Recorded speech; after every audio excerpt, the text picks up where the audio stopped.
கிறிஸ்து இயேசுவுக்குள் அன்பாய் அழைக்கப்பட்ட அன்புக்குரிய சகோதர சகோதரிகளே, அனைவருக்கும் ஆண்டவராய் இயேசு கிறிஸ்துவுடைய நாமத்தினாலே அன்பின் வாழ்த்துக்கள். அன்புக்குரிய சகோதர சகோதரிகளே, கடந்த கிளாஸில் நம்ம பார்த்தோம் இல்லையா, பிதா குமாரன் ஒருத்தரா ரெண்டு பேரா பார்த்தோம் இல்லையா. அதில் நம்ம தெளிவாக வசனங்களை பார்த்தோம். பிதாவாகிய தேவன் அவர் தான் எல்லாத்தையும் உண்டாக்கின கடவுள். ஆண்டவர் இயேசு கிறிஸ்து அவருடைய ஒரே பேரான குமாரன் அப்படிங்கிறது நம்ம தெளிவாக பார்த்தோம் இல்லையா.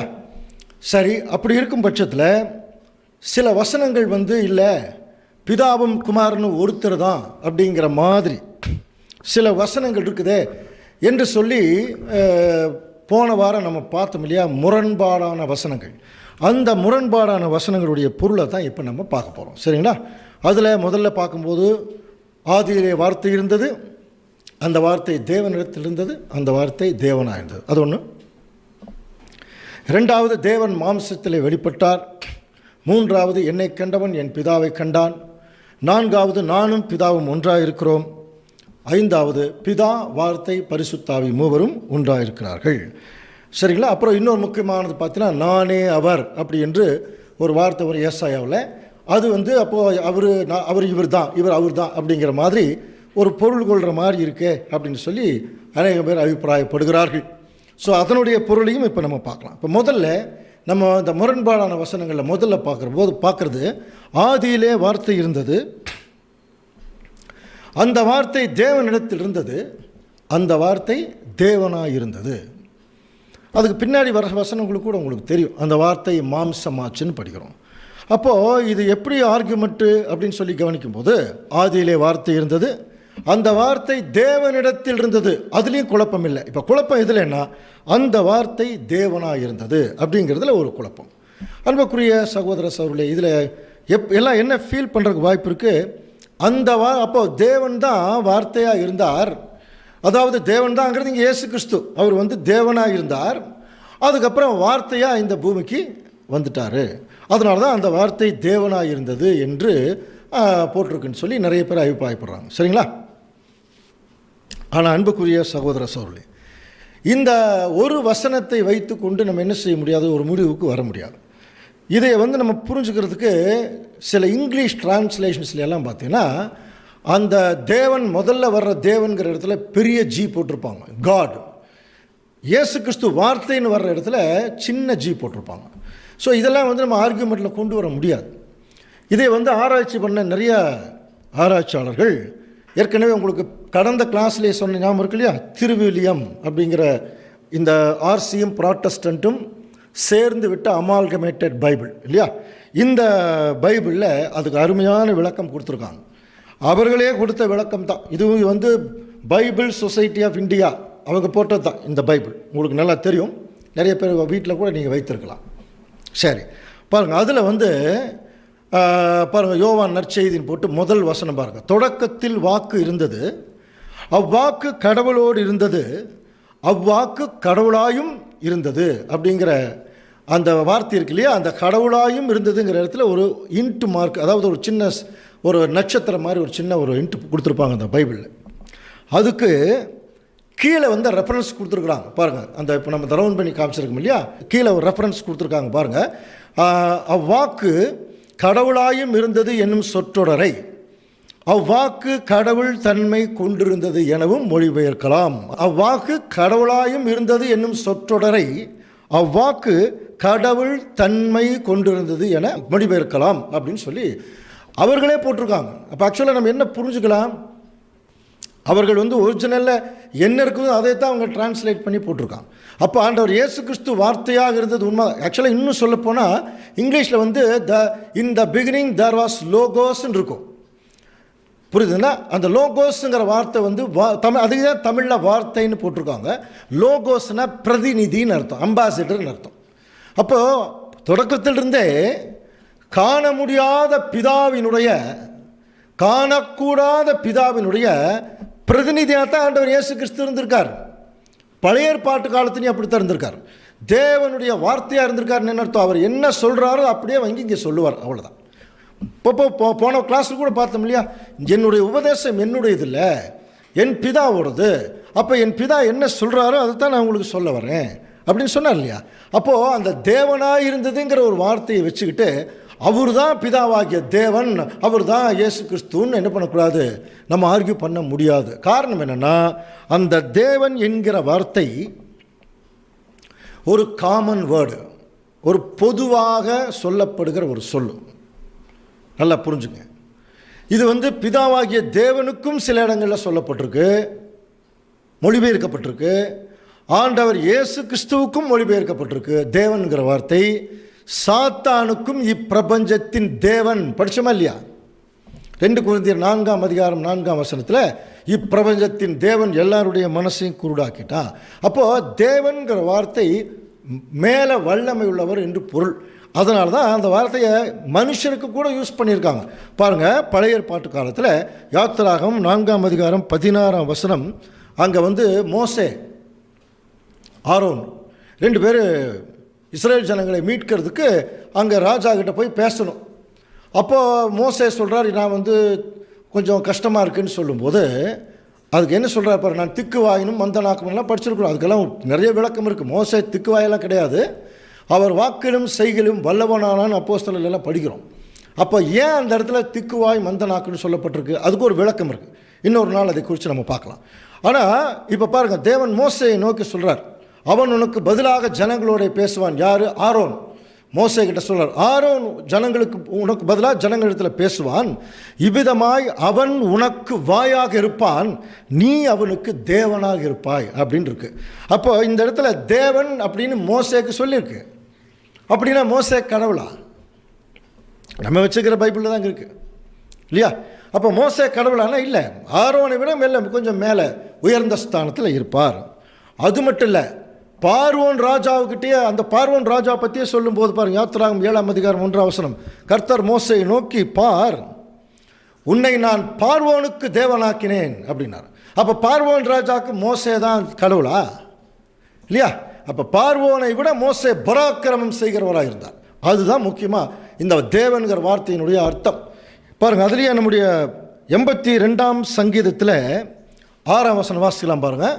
நீங்கள் தேவர்கள் என்றும் நீங்கள் எல்லாரும் உன்னதமானவரின் மக்கள் என்றும் நான் சொல்லி இருந்தேன். நீங்கள் தேவர்கள் என்றும், தேவர்கள் அந்த வார்த்தை பாருங்க, நீங்கள் தேவர்கள் என்றும் நீங்கள் எல்லாம் உன்னதமானவருடைய மக்கள் என்றும் நான் சொல்லி இருந்தேன்.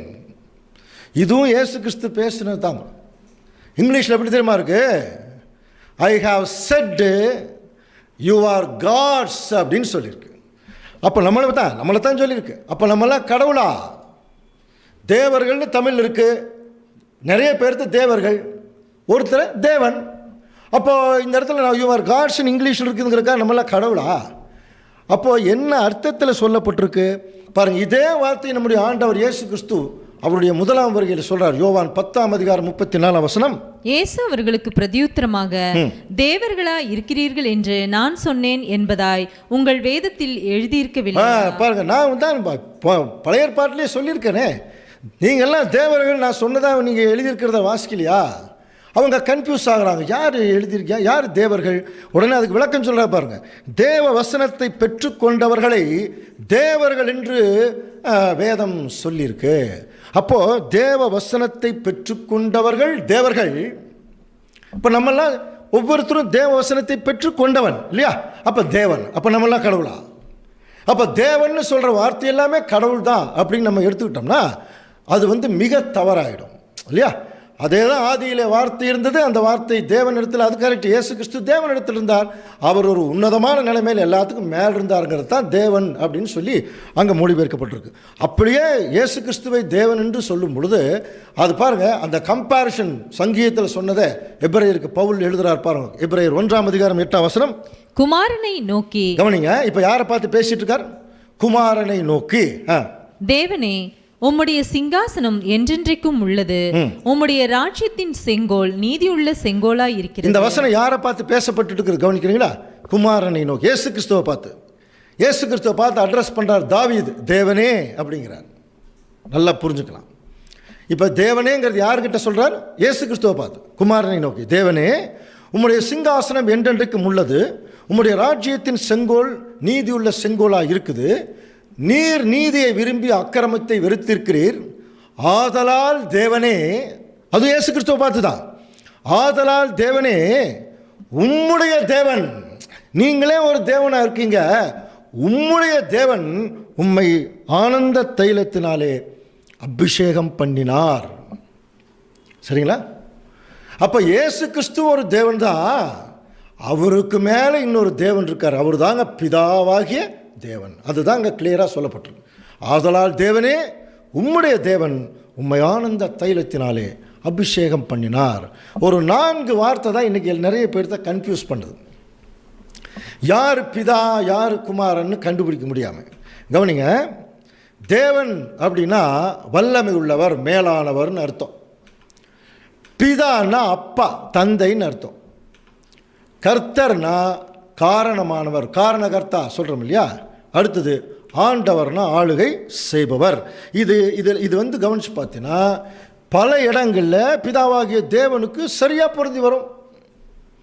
ஏன்னா பிதாவாகிய தேவன் இயேசு கிறிஸ்துவை விட வல்லமை வாய்ந்தவர் இல்லையா. அவருக்கு அப்பா, அவர் வர்றதுக்கு காரணமாக இருந்தவர். அதே சமயத்தில் ஒட்டுமொத்த சண்ட சராசரத்தையும் தன்னுடைய சர்வ வல்லமையினாலே அவர் ஆளுகிறவர். நல்லா புரிஞ்சுக்கலாம்.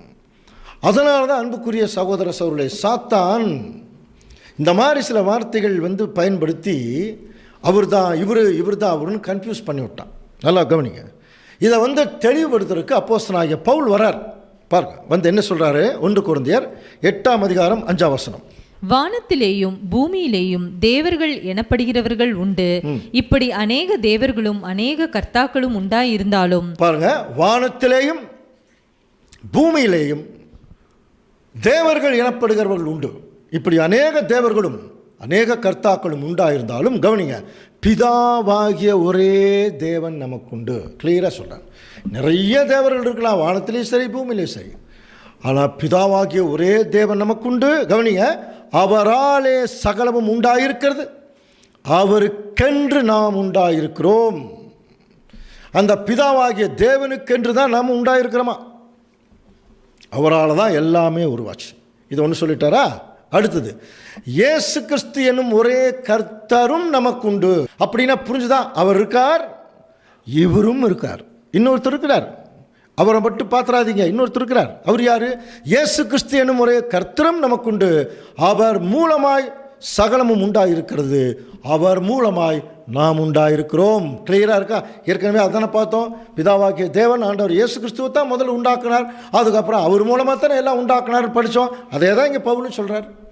பிதாவாகிய தேவன் எல்லா தேவர்களுக்கு விட பெரியவர். புரியுதுங்களா? அப்படி இருக்கிற போது அவர் மூலம் இயேசு கிறிஸ்துவை உருவாக்கி அவர் மூலம் தான் எல்லாமே உருவாச்சு சொல்லிட்டு, இன்னைக்கு ஏன் தெரியுமா இந்த அறிவு இல்லை யாருக்கிட்டையுமே? அவரே அப்பவே விட்னஸ் பண்ணிட்டார். 1 கொரிந்தியர் 8ஆம் அதிகாரம் 7ஆம் வசனம் பாருங்க. ஆகிலும் இந்த அறிவு எல்லாரிடத்திலும் இல்லை. பார்த்தீங்களா? ஆகிலும் இந்த அறிவு எல்லாரிடத்திலும் இல்லை சொல்லிட்டார். அதனால தான் இன்னைக்கு 99% கிறிஸ்டியன் ஜனங்களுக்கு அது தெரியல. இந்த அறிவே இல்லை. பிதா வேற, குமாரன் வேற, இந்த அறிவே இல்லாமல் போச்சு. நல்லா புரிஞ்சுக்கலாம்.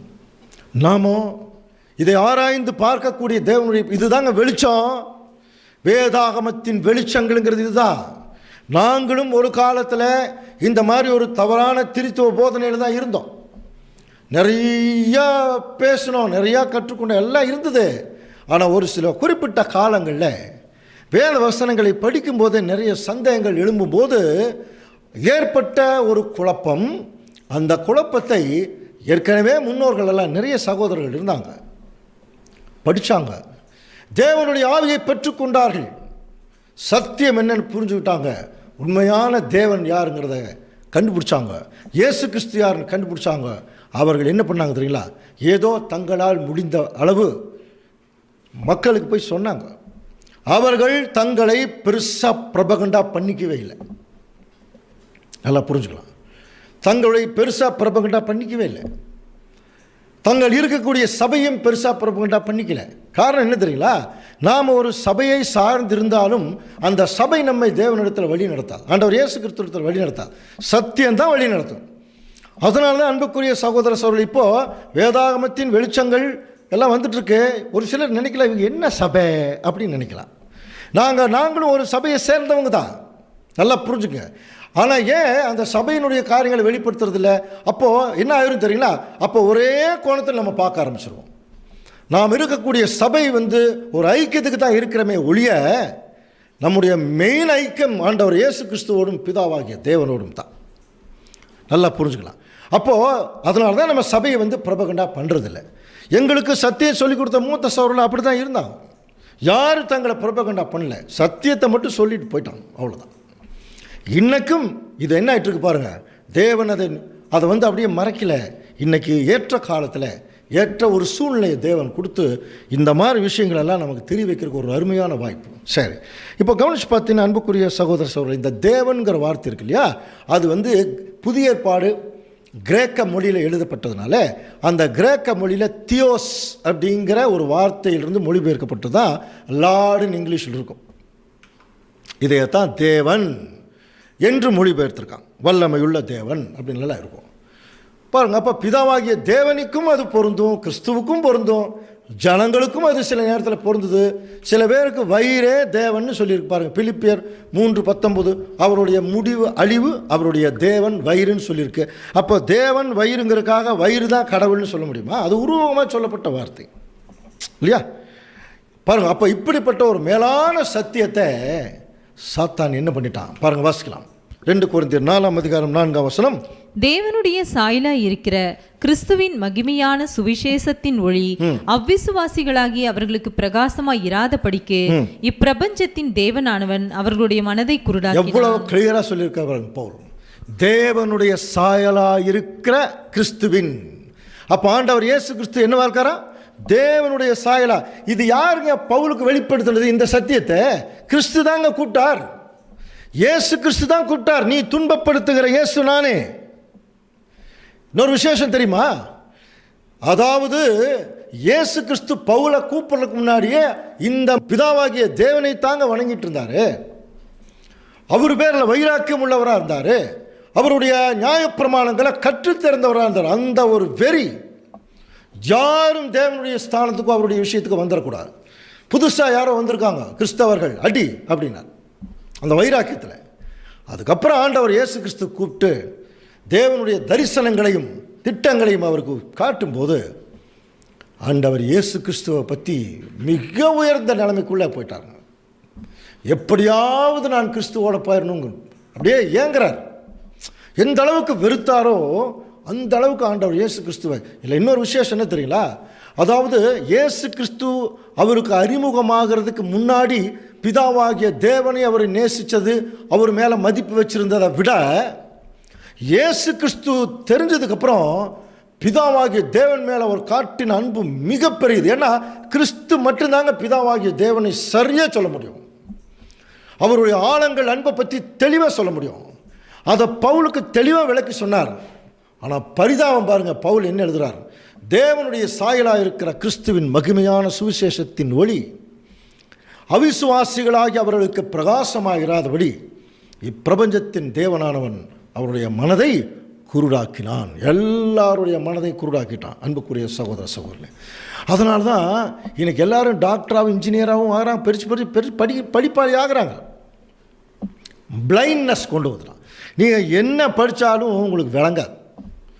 அதனால தான் ஆண்டவர் ஒரு ஜெபம் பண்ணார் பார்த்தீங்களா? இவைகள் எல்லாம் ஞானிகளுக்கும் கல்விமான்களுக்கும் மறைத்து பாலகருக்கு வெளிப்படுத்தினபடியால் ஸ்தோத்திரம். அப்போது இப்படிப்பட்ட உண்மையான சத்தியங்களெல்லாம் பெரிய பெரிய போதகர்களுக்கே தேவன் வெளிப்படுத்தலைங்க.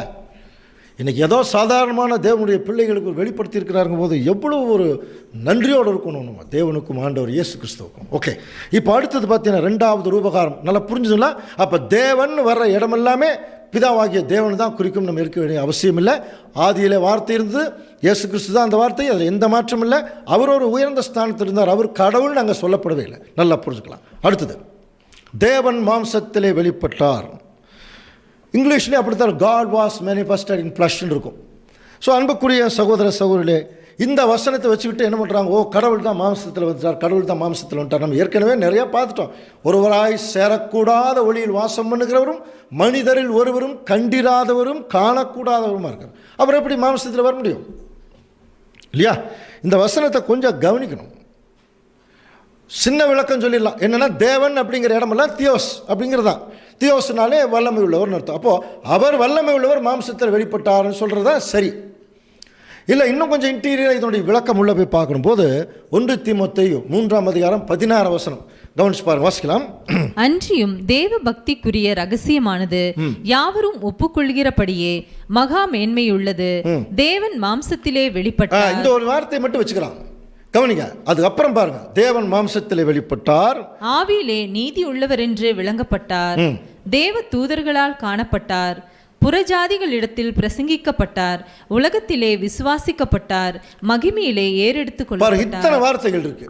அப்போ அந்த வார்த்தைகள் ஒரு முக்கியமான வார்த்தை தான், தேவன் மாம்சத்திலே வெளிப்பட்டார். இதே ஆங்கிலத்தில் கம்பேனியன் பைபிள்ஸ் எல்லாம் இருக்கு, பெரிய பெரிய ரெஃபரன்ஸ் பைபிள். அதில் எல்லாம் கவனிச்சு பார்த்தீங்கன்னா, எவர் மாம்சத்தில் வெளிப்பட்டாரோ he who was made by flesh இருக்கும். எவர் மாம்சத்தில் வெளிப்பட்டாரோ அவர் ஆவியிலே நீதி உள்ளவர் என்று விளங்கப்பட்டார், தேவதூதர்களால் காணப்பட்டார். அந்த மாதிரி தான் இங்கிலீஷில் இருக்கும். இதே திருவில்லியம் பைபிளில் அதை கிளியர் பண்ணியிருக்காங்க. அந்த இடத்துல தேவன்கிற வார்த்தையே இல்லை பாருங்க. அது கொஞ்சம் கவனிச்சின்னா, நமது சமயத்தின் மறை உண்மை உயர்வானது என்பதில் ஐயமில்லை, அது பின்வருமாறு அப்படின்னு போட்டு, மானிடராய் அவர் வெளிப்படுத்தப்பட்டார் அப்படின்னு தான் இருக்கும். அவருங்கிற வார்த்தை தான் இருக்கும். புரியுதுங்களா? அதை தான் நம்ம வச்சிருக்கிற புரொட்டஸ்டன்ட் பைபிளில் தேவன் மாம்சத்திலே வெளிப்பட்டார்னு போட்டான். இதனால தான் வந்த குழப்பம். நிறைய பேர் இதில் தான் குழப்பறாங்க. இது அவங்களே டிரான்ஸ்லேட் பண்ண பைபிள் அங்கே தெளிவாக இருக்குது, அவர் மாம்சத்திலே வெளிப்பட்டார்னு தான் இருக்குது. he who was made by fleshன்னு தான் இருக்கும் ஆங்கில பைபிளில். சில பைபிளில் மட்டும்தான், அது கிங் ஜேம்ஸ் வெர்ஷன் சொல்லக்கூடிய பைபிளில் மட்டும்தான் பார்த்தீங்கன்னா அது அந்த God was manifested in flesh இருக்கும், மேட் பை ஃப்ளஷ்னால வரும். ஸோ கவனிக்கலாம். அப்போ இந்த இடத்துல அந்த காடுங்கிற வார்த்தையை தியோஸுங்கிற வார்த்தையிலிருந்து தேவன் மொழிபெயர்த்ததுனால வந்த ஒரு பிரச்சனை தான் அது.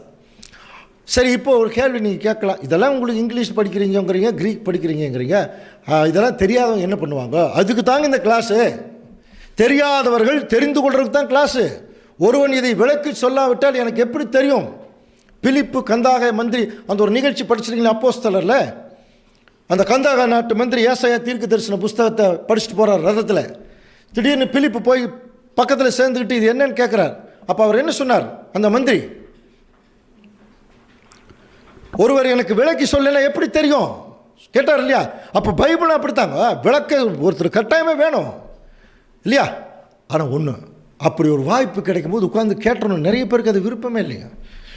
அதிகமாக பாட்டு பாடுறது, நிறைய பாட்டு பாடுறது, கை தட்டுறது, இதில் தான் அதிகமாக கவனம் செலுத்தார்களே ஒழிய தேவனுடைய வார்த்தைகளை கொஞ்சம் டைம் எடுத்து கேட்கணும் அப்படிங்கிற ஒரு ஐடியா ஜனங்களுக்கு இல்லை. நல்லா புரிஞ்சுக்கலாம் அன்புக்குரிய சகோதர சகோதரிகளே. இந்த சத்தியத்தை பொறுத்த வரைக்கும் விளங்குறவங்களுக்கு தான் விளங்கும். ஆண்டவர் இயேசு கிறிஸ்து நமக்கு விளக்கிறதுக்கு ரெடியாக இருக்கார். நம்ம ஜஸ்ட் கேட்டோம்னா போதும். அன்புக்குரிய சகோதர சகோதரி கவனிக்கலாம். அப்போ இந்த இடத்துல அந்த தியோஸ்ங்கிற வார்த்தை தான் தேவன் மொழிபெயர்த்திருக்காங்க. அதனால் இது கடவுள்னு சொல்ல வேண்டிய அவசியமே இல்லை. அடுத்தது, என்னை கண்டவன் என் பிதாவை கண்டான். இதில் ரொம்ப முக்கியமான விஷயம், இயேசு கிறிஸ்து தான் பிதா, அப்படி தான் இப்போ எல்லாம் சொல்கிறாங்க. சரி, அப்போ ஒரு சீசன் கேட்குறார், பிதாவை எங்களுக்கு காண்பியும். சரிங்களா? இப்போ இவர் தானே பிதா, இவர் என்ன சொல்லணும்? கரெக்டாக சொல்லுங்க பார்க்கலாம். இப்போ இவர் தான் பிதா. ஒருத்தர் கேட்குறாங்க, பிதாவை எங்களுக்கு காண்பியும். இப்போ என்ன சொல்லணும்? ஏப்பா, நான் தான் எத்தனை முறை சொல்லியிருக்கேன், நான் தான்ப்பா பிதா, அப்படி தானே சொல்லணும். அது என்ன என்னை கண்டவன் என் பிதாவை கண்டான்? இவங்க என்ன கேள்வி கேட்டாங்க? முதல்ல பிதாவை காண்பியும். ஏன் காண்பிக்க சொல்கிறாங்க?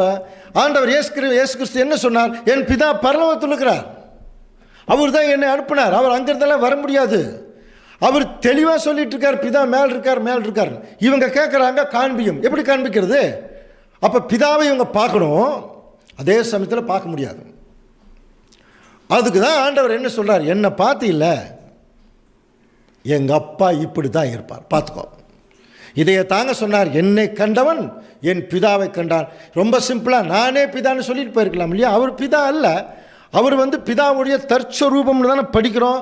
பாருங்கள் பிலிப்பு என்ன கேட்குறார், பிலிப்பே இவ்வளவு காலம் நான் உன்னுடனே இருந்தும் என்னை அறியவில்லையா அப்படி சொல்லிட்டு தான் கேட்குறேன். அப்படி என்னை அறியவில்லையானா நான் தான் பிதான்னு சொல்கிறேன். என்னை கண்டவன் என் பிதாவை கண்டான். அப்படி இருக்க பிதாவை எங்களுக்கு காண்பின்னு எப்படி சொல்லுகிறார்? ஏப்பா கேட்குறேன், அவர் தான் பார்க்க முடியாதுல்ல. அப்போ நான் வந்திருக்கேன்ல, நான் எங்கள் அப்பா மாதிரி தான் இருக்கேன். என்னை பார்த்தேன்னா எங்கள் அப்பா பார்த்த மாதிரி. இன்னும் சொல்லப்போனால் பிதாவாகிய தேவனே பூமியில் இறங்கினா எப்படி இருக்குமோ அதே மாதிரி தான் ஆண்டவர் இயேசு கிறிஸ்து இந்த பூமியில் இருந்தார். காரணம் என்ன? தெளிவாக பவுல் அதுக்கு விளக்கிறார் பாருங்க. கொலோசியர் 1:15 அவர் அதரிசனமான தேவனுடைய தற்சொரூபமும், அவர் அதரிசனமான, அண்டர்லைன் பண்ணுங்க, தரிசனம்னா பார்க்கறது, அதரிசனமான பார்க்க முடியாத, அப்போ காணவே முடியாத கடவுளுடைய தன்மையின் சொரூபமாக தான் இயேசு கிறிஸ்து இந்த பூமியில் வந்தார். அவர்கிட்ட போய் பிதாவை காண்பின்னு கேட்குறது எப்படி இருக்கும்? அதுக்கு தெளிவாக சொல்லிட்டார், என்னை கண்டவன் பிதாவை கண்டான்னா என்ன அர்த்தம்? பின்னாடி ஒரு வசனம் படிச்சோம் இல்லையா, தேவனை ஒருவனும் ஒரு போதும் கண்டதில்லைனார். புரியுதுங்களா? தேவனை ஒருவனும் ஒரு போதும் கண்டதில்லை. யோவான் 1:18 மறுபடியும் பாருங்க, தேவனை ஒருவனும் ஒரு காலம் கண்டதில்லை, பிதாவின் மடியில் இருக்கிற ஒரே பேரான குமாரனே அவரை வெளிப்படுத்தினார். இப்போ இயேசு கிறிஸ்து வந்து நிற்கிறார். அவர் என்ன சொல்றாருன்னா, நான் எங்கள் அப்பாவை வெளிப்படுறதுக்கு தான் வந்திருக்கேன், எங்கள் அப்பா என்னைய மாதிரி தான் இருப்பார். இன்னும் சொல்ல போனால் அவர் மாதிரியே நான் இருக்கேன். அதனால் நீங்கள் பிதாவை வந்து காட்டுங்கன்னு சொல்கிறதுக்கு அர்த்தமே இல்லை. என்னை பார்த்துட்டீங்கள, எங்கள் அப்பா இப்படி தான் இருப்பார். நம்மளே சொல்கிறோம் இல்லையா, அந்த பையன் பாருங்கள் அவங்க அப்பா மாதிரி இருக்கான், சொல்கிறோமா இல்லையா, அவங்க அப்பா மாதிரி இருக்கான். அப்போ இயேசு கிறிஸ்து அப்படி தான் இருப்பார். ஏன்னா பிதாவாகிய தேவனுக்குள் இருந்தானே கிறிஸ்து வெளியே வந்திருக்கார். அப்போ அவர் மாதிரி தான் இருப்பார் இல்லையா? அப்போ பிதாவாகிய தேவன் வந்து தன்னுடைய குமாரனை எப்படி படைச்சிருக்கார் தெரியுங்களா? தன்னை போலவே படைச்சிருக்கார். அதனால தான் இயேசு கிறிஸ்து தைரியமாக சொல்கிறார், என்னை கண்டவன் என் பிதாவை கண்டான். இதில் இன்னொரு நகைச்சுவைக்குரிய ஒரு விஷயம் கூட இருக்கு, அன்புக்குரிய சகோதர சகோதரி. இப்போ இயேசு கிறிஸ்து தேவனுடைய தன்மையின் சுரூபம் அவர் மாதிரியே இருக்கார். பிதாவை காட்டுங்கன்னு சொன்னோன்னா அவர் என்ன சொல்றார், என்னை கண்டவன் பிதாவை கண்டான். இப்போ நம்ம இயேசு கிறிஸ்து நமக்கு தலை, ஏற்கனவே படித்தோம் இல்லையா, சபையாகிய சரீரத்துக்கு அவர் தான் தலை. ஒருத்தர் வந்து நீங்கள் யாருங்க, நாங்கள் கிறிஸ்டியனுங்க அப்படின்னு சொல்கிறோம். அப்படியா, உங்களை யார் வழி நடத்துது? எங்களை ஆண்டவர் இயேசு கிறிஸ்து தாங்க வழி நடத்துகிறார், அவர் கொஞ்சம் காட்டுங்க அப்படின்னா நம்ம என்ன சொல்லணும்? என்னை கண்டவன் கிறிஸ்துவை கண்டான்னு சொல்லணும். சொல்ல முடியுதா? நம்ம என்ன சொல்லுவோம் தெரியுமா? என்னை பார்த்துட்டீங்கள, இனி அவரை பார்க்கறதுக்கு வாய்ப்பே இல்லை. அப்படி தான் சொல்கிற மாதிரி தான் நம்முடைய நிலைமை இருக்குது. தைரியமாக சொல்லணும், என்னை பார்த்துட்டீங்கள, என்னுடைய கிறிஸ்து இப்படி தாங்க இருப்பார். அப்போ நம்ம எப்படி நடக்கணும்? அவர் மாதிரியே நடக்கணும். பவுல் எவ்வளோ தைரியமாக சொன்னார் பாருங்கள், நான் கிறிஸ்துவை பின்பற்றுகிற போல நீங்கள் என்ன ஃபாலோ பண்ணுங்க. அதுக்கு ஒரு தைரியம் வேணும். அந்த தைரியம் பவுலுக்கு இருந்தது. அவர் நடந்தார் கிறிஸ்து பின்னாடி. அதனால தான் தைரியமாக சொல்கிறார், நானும் பிதாவும் ஒன்றாயிருக்கிறோம். இந்த வசனத்தாங்க நிறைய பேர் நல்லா பிடிச்சுவோம். பார்த்தீங்களா, நானும் பிதாவும் ஒன்றாயிருக்கிறோம். பார்த்தீங்களா, ஒருத்தர் அவர் ரெண்டு பேர் ஒருத்தர் தானே. அப்புறம் அவரே சொல்லியிருக்கார், நானும் பிதாவும் ஒன்றாயிருக்கிறோம். அந்த வார்த்தையை கொஞ்சம் நல்லா கவனிங்க, உற்று கவனிக்கிறீங்களா? நானும் பிதாவும் ஒருவராக இருக்கிறோம் அப்படின்னு இருக்கா, ஒன்றாக இருக்கிறோம் இருக்கா? ஒருவராக இருக்கிறோம்னா தான் நீங்கள் சொல்கிறது கரெக்டு, ஒரே ஆள். இங்கே அவர் அப்படி சொல்லலை, நானும் பிதாவும் ரெண்டு பேர் இருக்கிறோம், ரெண்டு பேரும் ஒன்றா இருக்கோன்னார். புரியுதுங்களா? ஒரே ஆள்னு சொல்லலை, ஒன்றா இருக்கோம்னு சொன்னார். இப்போ இதுக்கு விளக்கம் நம்ம ஆண்டவர்கிட்டயே கேட்டுருமே, ஆண்டவர் எங்களுக்கு இன்னும் புரியல, இன்னும் நீங்கள் ரெண்டு பேரும் ஒரே ஆள் மாதிரி தான் எங்களுக்கு தெரியுது, விளக்கம் சொல்லுங்க அப்படின்னு ஆண்டவர்கிட்ட கேட்கும்போது, ஆண்டவர் வந்து தான் மரணம் அடைவதற்கு முன்பாக தன்னுடைய சீசர்களை எல்லாம் சுத்தியில் நிற்க வச்சு ஒரு தகப்பன் தன்னுடைய பிள்ளைகளுக்கு சொல்கிற மாதிரி அருமையான கவுன்சிலிங் கொடுக்குறார். யோவான் 13ஆம் அதிகாரம் 4 ஸ்டார்ட் ஆகும். கவுன்சிலிங் எல்லாம் கொடுத்து முடிச்சாச்சு. தயவு செய்து உட்கார்ந்து யோவான் சுவிசேஷம் ஃபுல்லாக படிங்க அன்புக்குரிய சகோதர சகோதரி. ஆண்டவர் இயேசு கிறிஸ்து பற்றின தெளிவான விஷயம் நமக்கு புலப்படும். கொஞ்சம் நிதானமாக படிக்கணும், கடகடன்னு அவசரமாக படிக்கூடாது, சரிங்களா? ஓகே. இப்போது கவுன்சிலிங் எல்லாம் கொடுத்து முடிச்சதுக்கப்புறம் தன்னுடைய சீசர்களை சுற்றில் நிற்க வச்சுட்டு அந்த சீசர்களுக்காக கடைசியாக ஒரு ஜெபம் தன்னுடைய பிதாவை நோக்கி பண்ணுறார். அதைத்தான் நம்ம அப்படியே பார்த்தோம் போன கிளாஸ்லேயே. யோவான் 17:1 படிச்சுன்னா அவர் தன் கண்களை வானத்துக்கு ஏறெடுத்து பிதாவேன்னு ஆரம்பித்து 3ஆம் வசனம் படித்தோம் இல்லையா? ஒன்றான மெய் தேவனாகிய உம்மையும் நீர் அனுப்பின என்னையும் அறிவதே நித்திய ஜீவன் அப்படி நல்லா பேசிட்டு இப்போ யோவான் 17:11 வாசிக்கலாம். நான் இனி உலகத்தில் இரேன், இவர்கள் உலகத்தில் இருக்கிறார்கள், நான் உம்மிடத்திற்கு வருகிறேன். பரிசுத்த பிதாவே, நீர் எனக்கு தந்தவர்கள் நம்மை போல ஒன்றாய் இருக்கும். பாருங்க, தேவனிடத்தில் ஜெபம் பண்றார். நீர் எனக்கு தந்தவர்கள் நம்மை போல ஒன்றாய் இருக்கும்படி நீர் அவர்களை உம்முடைய நாமத்தினாலே காத்துக்கொள்ளும் சொல்றாரு. நான் உங்ககிட்ட வந்துருவாப்பா, நம்மள மாதிரியே இவங்க ஒன்றா இருக்கணும், அதனால் அவங்களை நீங்கள் பார்த்துக்குங்க. அடுத்தது, நீர் என்னை உலகத்திலே அனுப்புனது போல நானும் அவர்களை உலகத்துக்குள்ளே அனுப்புகிறேன். எப்படி சொல்கிறார் பாருங்க, நீர் என்னை உலகத்துக்குள்ளே அனுப்புனது போல நான் அவர்களை அனுப்புகிறேன். அப்போ தேவன் கிறிஸ்து அனுப்புகிறார். 2 பேர் ஒருத்தரா இல்லை, அதே மாதிரி தான் கிறிஸ்து நம்மளை அனுப்புகிறார். அப்போ நம்மளாம் ஒரே ஆளா? நல்லா புரிஞ்சுக்கலாம். அப்புறம் 17:21 பாருங்க, வாசிக்கலாம். அவர்கள் எல்லாரும் ஒன்றாய் இருக்கவும், பிதாவே, நீர் என்னை அனுப்பினதை உலகம் விசுவாசிக்கிறதற்காக நீர் என்னிலேயும் கவனிங்க, நீர் என்னிலேயும் நான் உம்மிலேயும் இருக்கிறது போல அவர்கள் எல்லாரும் நம்மிலே ஒன்றாயிருக்க வேண்டிக் கொள்கிறேன் சொல்றார் பாருங்க. நீங்க என்னிலேயும் நான் உங்களிலேயும் உங்களுக்குள்ளே இருக்கிற மாதிரி அவர்கள் எல்லாரும் நமக்குள்ள ஒன்றா இருக்கணும். அப்போ நீங்க, நான், அவங்க எல்லாரும் ஒன்றா இருக்கணும்னா ஒரே ஆள் அர்த்தமா? கவனிங்க, ஒரே ஆள் அர்த்தமா? அடுத்த வசனம் பாருங்க, நாம் ஒன்றாய் இருக்கிறது போல அவர்களும் ஒன்றாய் இருக்கும்படி. அப்போ பிதாவாகிய தேவனும் கிறிஸ்து ஒன்றா இருக்காங்கன்னு என்ன அர்த்தம்? ஒரே ஆள் அர்த்தமா? ஒற்றுமையாக இருக்கிறாங்க, சிந்தையில், செயலில், எல்லாத்துலேயும் ஒற்றுமையாக இருக்கிறாங்க. அதே மாதிரி தாங்க நாமளும் இருக்கணும். அதைத்தான் சொல்கிறார், நாம் ஒன்றாக இருக்கிறது போல அவர்களும் ஒன்றாக இருக்கும்படி நீர் எனக்கு தந்து அவர்களுக்கு மகிமை கொடுத்தேன். அன்புக்குரிய சகோதர சோழே, ஒன்றா இருக்கிறதுக்கு மீனிங் ஆண்டவர் இயேசு கிறிஸ்து சொல்கிறார். எக்ஸ்ட்ரீமான மீனிங் பாருங்கள். யோவான் 17:23 சொல்லிட்டார், ஒருமைப்பாட்டில் அவர்கள் தேறினவர்களாக இருக்கும்படினார். அப்போ இந்த தேவனுடைய பிரதான திட்டத்தில் தேவன் என்ன நினைக்கிறாரோ அதை அப்படியே இயேசு கிறிஸ்து செய்கிறார். இயேசு கிறிஸ்து என்ன சொல்கிறாரோ அப்படியே சபை செய்யுது. அதுதாங்க ஒற்றுமை. அந்த ஒன்றா இருக்கிறவங்கிறத கிறிஸ்து எப்படி வெளிப்படுத்தினார்? எனக்குன்னு எந்த ஆசை இல்லை, என் சித்தத்தை நிறைவேற்றுறதுக்கு நான் வரல, என் பிதாவின் சித்தத்தை நிறைவேற்றுறதுக்கு தான் வந்தேன்னார். என்னுடைய உபதேசம், என்னுடைய இதில் அவர்கிட்ட என்ன கேட்டனோ அதை தான் உங்களுக்கு வந்து சொல்கிறேன்னார். அப்போ பிதாவாகிய தேவனும் கிறிஸ்துவும் சிந்தையிலையும் செயலையும் ஒன்றா இருக்காங்க. நம்மளும் அப்படித்தாங்க சொல்கிறார், நீங்கள் ஒன்றா இருங்க. அந்த ஒன்றா இருங்கிறத என்ன பண்ணிட்டாங்கன்னா ஒரே ஆள்னு முடிவு பண்ணிட்டாங்க. ஆண்டவர் இயேசு கிறிஸ்து அந்த அர்த்தத்தில் சொல்லவே இல்லை. இதுதாங்க அறகுறையாக படிக்கிறது. சாத்தான் இப்படி கருத்து வச்சிருக்கிறான் நிறைய பேர்த்த. நானும் பிதா ஒன்றாக இருக்கிறோம், நானும் பிதா ஒன்றாக இருக்கிறோம், இதைவே சொல்லுவாங்க. அவர் எப்படி ஒன்றா இருக்கிறவங்களுக்கு விளக்கமே அவரே சொல்லிட்டார் இல்லையா? அப்போ அன்புக்குரிய சகோதர சொல்லி இதெல்லாம் கடைசி காலத்தில் தான் தேவன் அவர் வெளிப்படுத்துகிறார். அடுத்தது பாருங்கள், இந்த வசனம் தான் கொஞ்சம் கவனிக்கணும். 1 யோவான் 5ஆம் அதிகாரம் 7ஆம் வசனம். பரலோகத்தில் சாட்சி இடுகிறவர்கள் மூவர், பிதா, வார்த்தை, பரிசுத்த ஆவி என்பவர்களே, இம்மூவரும் ஒன்றாய் இருக்கிறார்கள். இம்மூவரும் ஒன்றாக இருக்கிறார்கள். அடுத்தது பூலோகத்திலே அப்படின்னு போட்டிருக்கோம். நீங்கள் அந்த வசனத்தை உற்று கவனிச்சின்னா அந்த வசனம் மட்டும் பிராக்கெட்டில் போட்டிருக்கும். புரியுதா? சில பேர் சொல்லுவாங்க அது முக்கியங்கிறது பிராக்கெட்டில் போட மாட்டாங்க, முக்கியமாக்குறது அச்செழுத்தில் போடுவாங்க.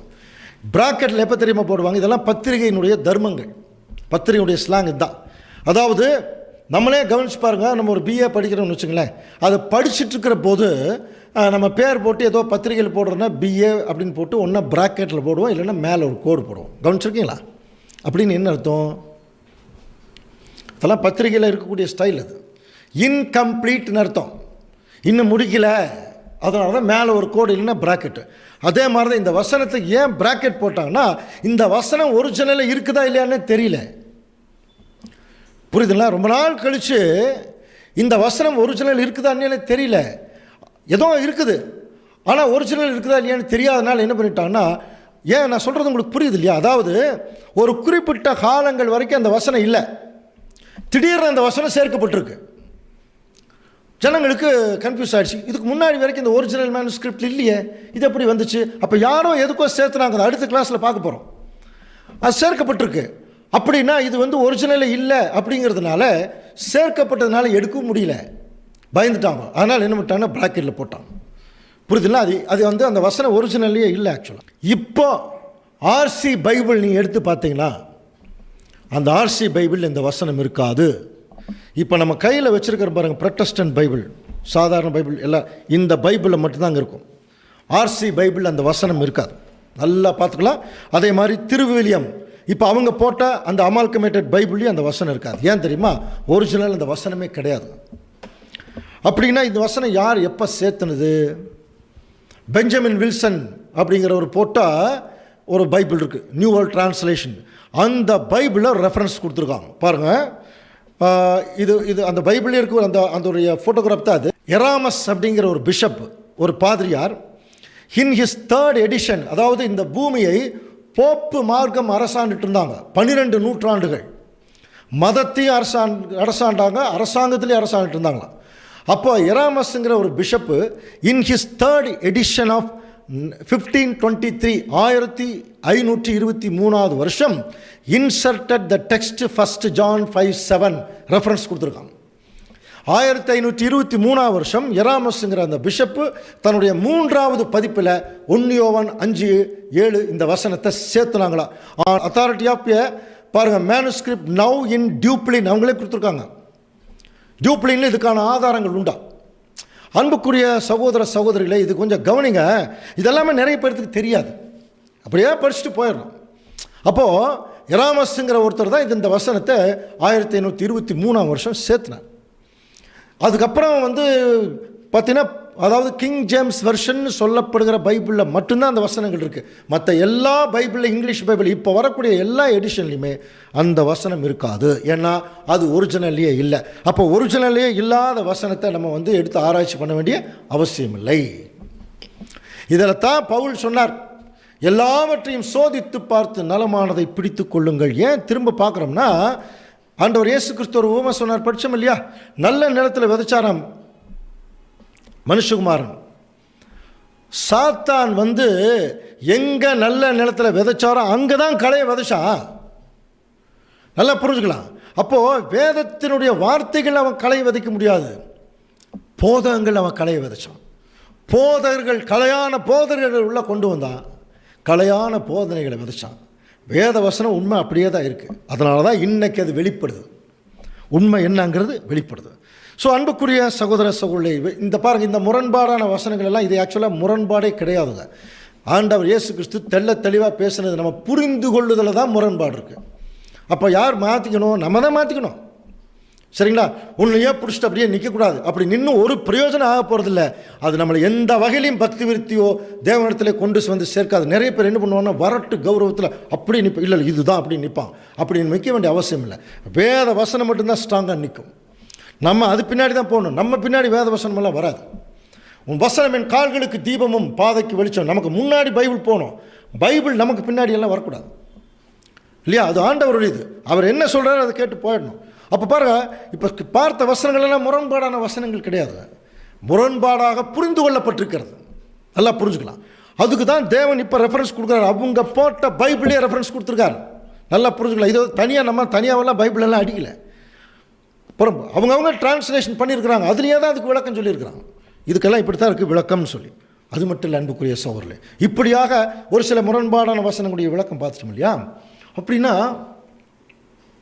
பிதாவாகிய தேவன் வந்து அவருடைய மகா பெரிய ஒரு பயங்கரமான ஒரு திட்டம் இருக்குது. அதை தான் இப்போ கொஞ்சம் நாளாக பார்த்துட்ருக்குறோம். இன்னும் கொஞ்சம் பார்க்கல, இன்னொரு 20% தான் பார்த்துருக்குறோம்.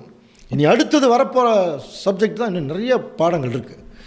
இனிமேல் நீங்கள் பைபிளை படித்து பாருங்கள். பிதா வேற, குமாரன் வேற, ரொம்ப அழகாக உங்களுக்கு வெளிப்படும்.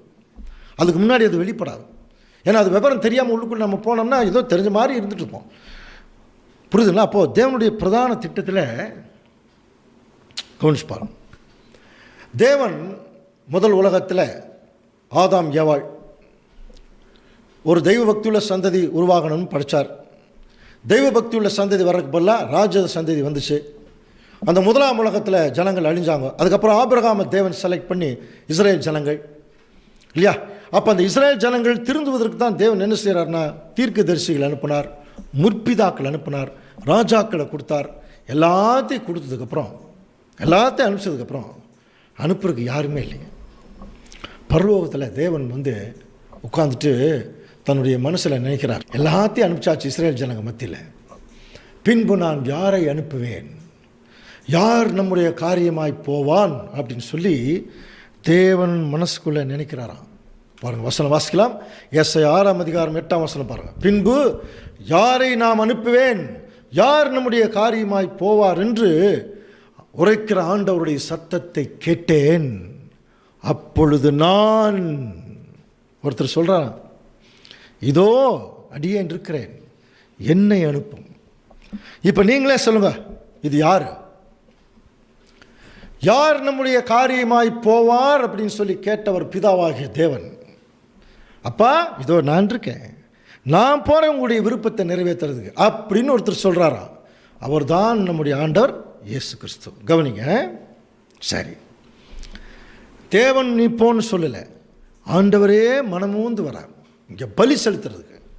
இப்போ ஒரு அப்பா பஸ்ஸில் ஏற்றி அனுப்புகிறார். என்ன சொல்லி அனுப்புவார்? தம்பி பாரு, ஜாக்கிரதையாரு, தூங்கிடாத, அவனுடைய உடைமைகளெல்லாம் கரெக்டாக பார்த்துக்கோ, அப்புறம் யாராவது பக்கத்தில் பிஸ்கட் கொடுத்தா சாப்பிட்றாதே, போய் இறங்கணுன்னே பர்ஸ் எல்லாம் பத்திரமா வை, எவ்வளோ இன்ஸ்ட்ரக்ஷன் கொடுத்து அனுப்புகிறார் இல்லையா. அந்த மாதிரி என்னைக்கு ஆண்டவர் இந்த பூமிக்கு வரணும்னு சொல்லி தேவனுடைய சித்தத்துக்கு தன்னை உட்படுத்தினாரோ அப்போவே தேவன் ஆண்டவரை நோக்கி சொல்கிற வார்த்தை பாருங்கள்.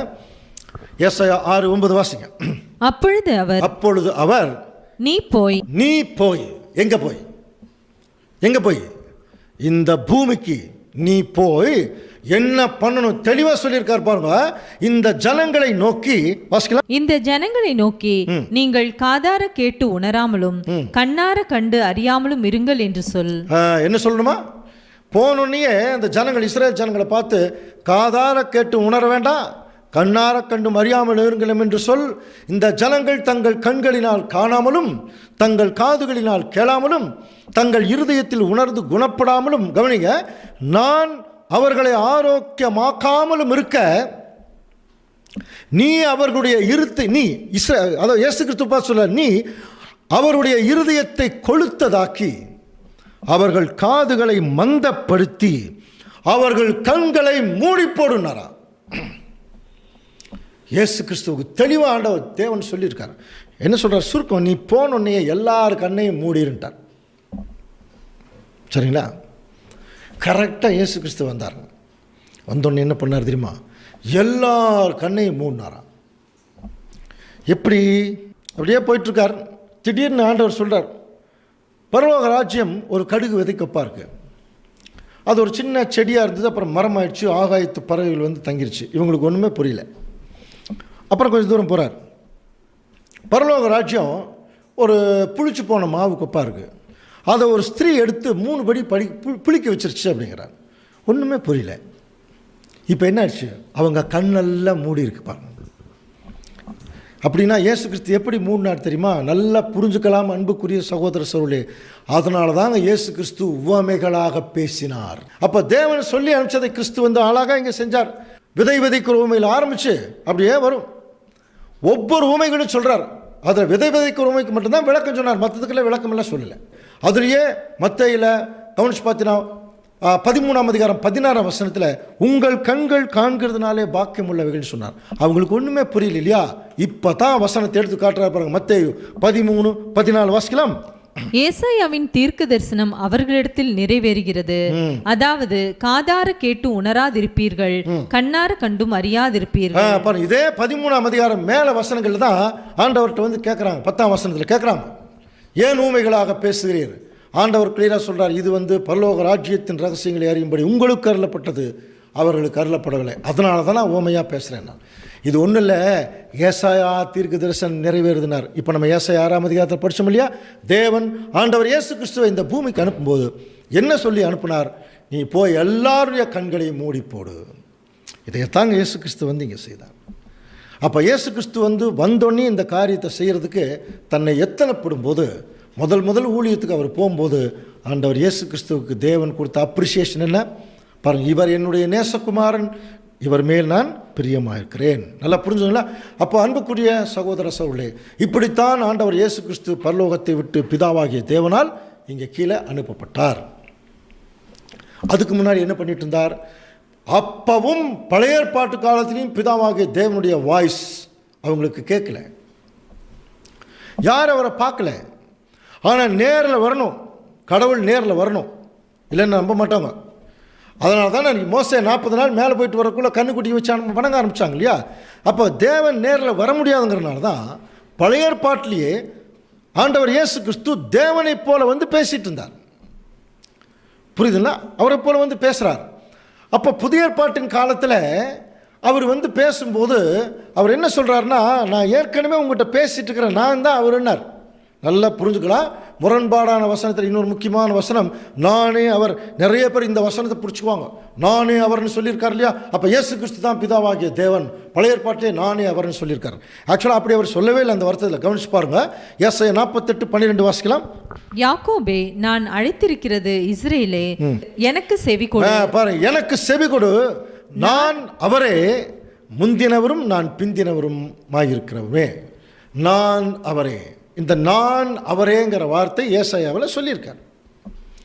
இப்போ கேள்வி என்னன்னா, இது பிதாவாகிய தேவனை பற்றி சொல்லியிருக்கா, ஆண்டவர் இயேசு கிறிஸ்துவை பற்றி சொல்லியிருக்கா என்று சொல்லும்போது இதை குறித்து ஆண்டவர் விளக்கம் கொடுக்கிறார். பாருங்க, யோவான் 8:24 வாசிக்கலாம். ஆகையால் நீங்கள் உங்கள் பாவங்களில் சாவீர்கள் என்று உங்களுக்கு சொன்னேன், நானே அவர் என்று நீங்கள் விசுவாசியாவிட்டால். அவரே சொல்கிற பாருங்க, நான் தான்ப்பா இதை சொன்னேன். ஏன் பழைய ஏற்பாட்டு காலத்தில் இயேசு கிறிஸ்து தேவனுடைய வார்த்தையாக தான் இருந்தார். அவர் மாதிரி தானே வந்து பேசினார். படித்தோமா இல்லையா? எத்தனை முறை படிச்சிருக்கிறோம். அப்போ நானே அவர் என்று நீங்கள் விசுவாசிக்காவிட்டால் உங்கள் பாவங்கள் நீங்கள் சாவீங்கன்னார் இல்லையா. அதற்கு அவர்கள், நீர் யார்? இயேசு அவர்களை நோக்கி, நான் ஆதி முதலாய் உங்களுக்கு சொல்லியிருக்கிறவர் தான், நான் ஆதி முதல்ல உங்களுக்கு சொன்னவர் தான் நான் தான் அப்படிங்கிறார். அப்போ உங்களை குறித்து பேசவும் நியாயம் தீர்க்கும் எனக்கு அநேக காரியங்கள் உண்டு. என்னை அனுப்பினவர் சத்தியம் உள்ளவர். சொல்கிறார் பாருங்க, என்னை அனுப்பினவர் சத்தியம் உள்ளவர், நான் அவரிடத்தில் கேட்டவைகளையே உங்களுக்கு சொல்கிறேன். அப்போ ஆதி இடத்துல நான் தான் உங்கள்கிட்ட பேசிகிட்டு இருக்கேன். என்ன அனுப்பினார் பாருங்க, அவர் என்ன சொன்னாரோ அதுதான் உங்களுக்கு நான் சொல்லிட்டு இருக்கேன். அவர் தான் நானுன்னார். யார் பழைய ஏற்பாட்டு காலத்தில் உங்களை பேசினாரோ நீங்கள் யாரோன்னு நினச்சிக்காதீங்க. என்ன பழைய ஏற்பாட்டு காலத்தையும் உங்கள்கிட்ட நான் தான் பேசினேன் அப்படின்னு சொல்கிறார். அதனால் இயேசு அவர்களை நோக்கி, நீங்கள் மனுஷகுமாரனை உயர்த்தின பின்பு நானே அவர் என்றும் நான் என் சுயமாய் ஒன்றும் செய்யாமல் என் பிதா எனக்கு போதித்தபடி இவைகளை சொன்னேன் என்றும் அறிவீர்கள். இந்த இடத்துல மனுஷகுமாரனை உயர்த்தின பின்பு அப்படிங்கிற ஒரு வார்த்தை. உயர்த்தின பின்புங்கிறது 2 அர்த்தம் இருக்குது. உயர்த்தினா சிலுவையில் தூக்குனாங்க. சிலுவையில் தூக்கும்போது ஆண்டவர் இயேசு கிறிஸ்து தன்னுடைய பிதாவை நோக்கி, என் பிதாவே பேசினார் இல்லையா. பிதாவே வேலை வந்தது நல்லா முன்னாடியெல்லாம் பேசுனதெல்லாம் நம்ம கவனிச்சிருக்கிறோம். அப்படி இருக்கும் பட்சத்தில் இயேசு கிறிஸ்து ஒரு குறிப்பிட்ட காலத்தில் பழைய ஏற்பாட்டு காலத்திலே நம்மக்கிட்ட பேசினவர் இவர் தான் அப்படிங்கிறத தெரிஞ்சுக்குவீங்க அப்படின்னு சொல்கிறார். அன்புக்குரிய சகோதர சகோதரர்களே, அதனால தான் இயேசு கிறிஸ்து தன்னுடைய சீசர்களெல்லாம் கூப்பிடும்போது இவங்களுக்கு தொடக்கத்திலிருந்தே மேசியா வருவார், மேசியா வருவார், மேசியா வருவார்னு ஏற்கனவே பிரசங்கிக்கப்பட்டாச்சு. அந்த எதிர்பார்ப்பிலே இருக்கிறாங்க. மேசியா ஏற்கனவே நம்முடைய தீர்க்கதரிசிகள்லாம் சொன்ன ஒரு மேசியா வரப்போகிறார். யாருமே நம்பலை. ஆனால் சீசர்கள் நம்பினாங்க. பாருங்க, ஒரு முறை பிலிப்பு நாத்தான் மேலே கூப்பிட்டு யோவான் 1:45 வாசிங்க. பிலிப்பு நாத்தானியேலை கண்டு, நியாய பிரமாணத்திலே மோசையும் தீர்க்கதரிசிகளும் எழுதியிருக்கிறவர்களை கண்டோம். என்ன சொல்றாரு பாருங்க. இயேசுன்னு ஒருத்தர் வந்திருக்காருன்னு சொல்ல, நியாய பிரமாணத்திலே மோசையும் தீர்க்கதரிசிகளும். அப்போ ஏற்கனவே இவரை பற்றி தான் பேசியிருக்கிறாங்க. எழுதியிருக்கிறவரை கண்டோம். அவர் அவர் தான் யார் தெரியுமா? பாருங்க, யோசேப்பினுடைய குமாரன் இயேசு கிறிஸ்து. இவர் யோசேப்பினுடைய குமாரன் இல்லை, அப்போ என்ன மாதிரி நம்பிட்டாங்க பாருங்க. அவங்க ஏற்கனவே மோசேயிலிருந்து எல்லா தீர்க்கதரிசிகளும் யாரை குறித்து பேசினாங்களோ அவர் தான் அங்கே வந்திருக்கார். ஸோ சீசர்கள் புரிஞ்சுக்கிட்டாங்க. ஆண்டவரே சொன்னார், நான் தாங்க பழைய ஏற்பாட்டு காலத்துலையும் பேசினேன், தேவனுடைய சார்பாக நான் தான் பேசிகிட்டு இருந்தேன், நானே அவர்னு தெரிஞ்சுங்க, நீங்கள் யாரையோ நினச்சிட்டு இருக்காதீங்கன்னு சொன்னார். அன்புக்குரிய சகோதர சகோதரர்களே, கவனிங்க, இது ஒவ்வொரு காரியங்களுமே தேவன் ஆண்டவர் ரீசனபிளாக தான் சொல்கிறார். ஆனால் நம்ம புரிந்து கொள்ளப்பட்ட விதம் தான் வேறையாக இருக்குது. அது மட்டும் இல்லை, ஆதி ஆகமத்தில் எல்லாத்தையும் உண்டாக்குறார் இல்லையா. எல்லாத்தையும் உண்டாக கடவுதுன்னு சொன்னார் பாருங்கள். தேவன் ஜலத்தின் மத்தியில் ஆகாய விரிவு உண்டாக கடவுது. அப்போது எல்லா பொருள்களையும் உருவாக்கும் போது உண்டாக கடவுதுன்னு சொன்னவர் மனுஷனை உண்டாக்குற போது மட்டும் கவனிங்க என்ன பேசுகிறார் பாருங்கள். ஆதி ஆகமம் 1:26. பின்பு தேவன் நமது சாயலாகவும் நமது ரூபத்தின்படியையும் மனுஷனை உண்டாக்குவோமாக. நமது சாயலாகவும் நமது ரூபத்தின்படியையும் மனுஷனை உண்டாக்குவோமாக. அப்போ மற்றதெல்லாம் உண்டாக்கணும்னு சொன்னவர் நமது சாயலாக மனுஷனை உண்டாக்குற போது மட்டும் நம்மளை மாதிரியே உருவாக்கலாங்கிறார். யார் யார்கிட்ட பேசிட்டு இருக்கிறாங்க சொல்லுங்க? இங்கே யார் யார்கிட்ட பேசிட்டு இருக்கிறாங்க? ஏற்கனவே படிச்சோம் இல்லையா? பிதாவாகிய தேவன் அண்ட சராசரங்களையும் குமாரன் மூலமாக தான் உருவாக்கினார். அப்போ பிதாவாகிய தேவன் தன்னுடைய குமாரன்கிட்ட பேசுகிறார், நமது சாயலாகவும் நமது ரூபத்தின்படியையும் மனுஷனை உண்டாக்குவோமாக. Let us make the man in our own image. நம்மளை மாதிரியே உருவாக்கலாம். தேவன் கிளியரா ஆண்டவர் இயேசு கிறிஸ்து கிட்ட பேசுறதை கவனிக்கலாம். நிறைய எத்தனை வசனங்கள் அந்த டிஃபரன்ஸ் தெரியும் தெரியுங்களா? அதே மாதிரி தானியேல் தீர்க்க தரிசன புஸ்தகத்தில் பாருங்க, ராத்தரிசனங்களில் நான் பார்த்து கொண்டிருக்கிறேன், தானியேல் 7:13. இதோ மனுஷகுமாரனுடைய சாயலான ஒருவர் வானத்து மேகங்களுடனே வரார். யார்? இயேசு கிறிஸ்து தான் மனுஷகுமாரனுடைய சாயல் ஒப்பானவர். அவர் நீண்ட ஆயுசுள்ளவர் இடம் மட்டும் வந்து அவர் பக்கத்தில் கொண்டு வரப்படுறார். நீண்ட ஆயுசுள்ளவர் யாருங்க? அவர் தான் பிதாவாகிய தேவன். கிளியராக இருக்கா? அப்போது பிதாவாகிய தேவன் இடத்துல மனுஷகுமாரனுடைய சாயலான ஒப்பான ஆண்டவர் இயேசு கிறிஸ்து பக்கத்தில் வரார். நீண்ட ஆயுசுள்ள இடம் மட்டும் வந்து அவர் சமீபத்திலே கொண்டு வரப்பட்டார். அப்படி கொண்டு வரப்படும் போது சகல ஜனங்களும் ஜாதியாரும் பாஷைக்காரரும் அவரையே சேவிக்கும்படி அவருக்கு கர்த்தத்துவம் மகிமையும் ராஜரீகமும் கொடுக்கப்பட்டது. யாருக்கு? ஆண்டவர் இயேசு கிறிஸ்துவுக்கு. இவரே தேவனாகவும் பிதாவாக இருந்திருந்தா இவர் அதுக்கு இன்னொருத்தருக்கு கொடுக்கணும், அவர் தானே வச்சிருக்கணும். இப்போ பிதாவாகிய தேவன் நீண்ட ஆயுசு சொல்வார். அவர் என்ன பண்ணுறாருன்னா தன்னுடைய இதை எடுத்து கொடுக்குறார். பிதாவாகிய தேவன் தன்னுடைய குமாரனுக்கு எல்லா மகிமை, அந்த பாருங்க, அவரை சேவிக்கும்படி ராஜரீகம் கொடுக்குறார். அவருடைய கர்த்தத்துவம் நீங்காத கர்த்தத்துவம் படிக்கிறோம் இல்லையா? அவருடைய ராஜ்யம் அழியாத ஒரு ராஜ்யம். எவ்வளோ டிஃபரன்ஸ் நமக்கு பைபிளில் காட்டுறாங்க. தேவன் வேற, ஆண்டவர் இயேசு கிறிஸ்து அவருடைய குமாரன். அடுத்தது வெளிப்படுத்தின விசேஷத்தில் பாருங்க, 4ஆம் அதிகாரம் பிதாவாகிய தேவனுடைய ஒரு சிங்காசன காட்சி இருக்கும். அந்த காட்சியை யோவான் பார்த்துட்டே இருக்கும்போது அப்படியே ஜூம் பண்ணிட்டு 5ஆம் அதிகாரத்துக்குள்ள போறார். 5ஆம் அதிகாரம் 1ஆம் வசனம் வாசிக்கலாம். அன்றியும் உள்ளும் புறமும் எழுதப்பட்டு 7 முத்திரைகளால் முத்திரிக்கப்பட்டிருந்த ஒரு புஸ்தகத்தை சிங்காசனத்தின் மேல் வீற்றிருக்கிறவருடைய வலது கரத்திலே கண்டேன். சிங்காசனத்தில் ஒருத்தர் வீற்றிருக்கிறார், பிதாவாகிய தேவன். அவருடைய வலது கரத்தில் ஒரு புஸ்தகம் இருக்கா. கவனிங்க. அப்போ அந்த 7ஆம் வசனம் பாருங்க, அந்த ஆட்டுக்குட்டியானவர் வந்து சிங்காசனத்தின் மேல் உட்கார்ந்திருந்தவருடைய வலது கரத்தில் இருந்த புஸ்தகத்தை என்ன பண்ணுறார்? இப்போ வாங்குறார். புரியுதா? இப்போ ஒருத்தரா 2 பேரா? தேவன் சிங்காசனத்தில் உட்கார்க்கார், அவர் கையில் ஒரு புஸ்தகம் இருக்கு. இயேசு கிறிஸ்து வந்து அந்த புஸ்தகத்தை வாங்குறார். 2 பேரும் ஒருத்தரா? யோசனை பண்ணி பாருங்க. இந்த மாதிரி எக்கச்சக்கமான வசனங்கள் பைபிளில் தெளிவாக இருக்குதுங்க.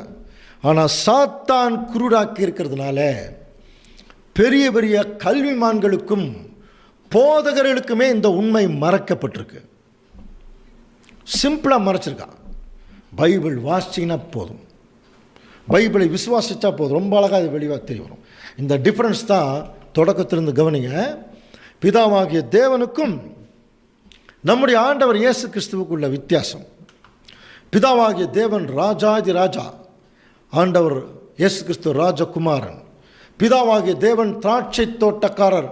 யோவான் 15ஆம் அதிகாரம் படிச்சோம் இல்லையா? நான் மெய்யான திராட்சை செடி, என் பிதா திராட்சை தோட்டக்காரர் சொன்னார் இல்லையா? அப்போ திராட்சை தோட்டக்காரர் செடி ஒன்றா? அப்போ பாருங்க, பிதாவாகிய தேவன் திராட்சை தோட்டக்காரர், ஆண்டவர் இயேசு கிறிஸ்து திராட்சை செடி. பிதாவாகிய தேவன் எஜமான், ஆண்டவர் இயேசு கிறிஸ்து அவருக்கு கீழே வேலை செய்கிறவர். பிதாவாகிய தேவன் நியாயாதிபதி, த டிவைன் ஜஸ்டிஸ். ஆண்டவர் இயேசு கிறிஸ்து பப்ளிக் ப்ராசிக்யூட்டர், நமக்காக பிதாவினிடத்திலே பரிந்து பேசுகிறார். வக்காலத்து வாங்குறவர்னு அர்த்தம். புரியுதுங்களா? அடுத்தது பிதாவாகிய தேவன் அபிஷேகம் செய்பவர். இயேசு கிறிஸ்து அபிஷேகம் செய்யப்பட்டவர். அபிஷேகம் செய்யப்பட்டவங்கிற வார்த்தையினுடைய கிரேக்க வார்த்தை தாங்க கிறிஸ்து.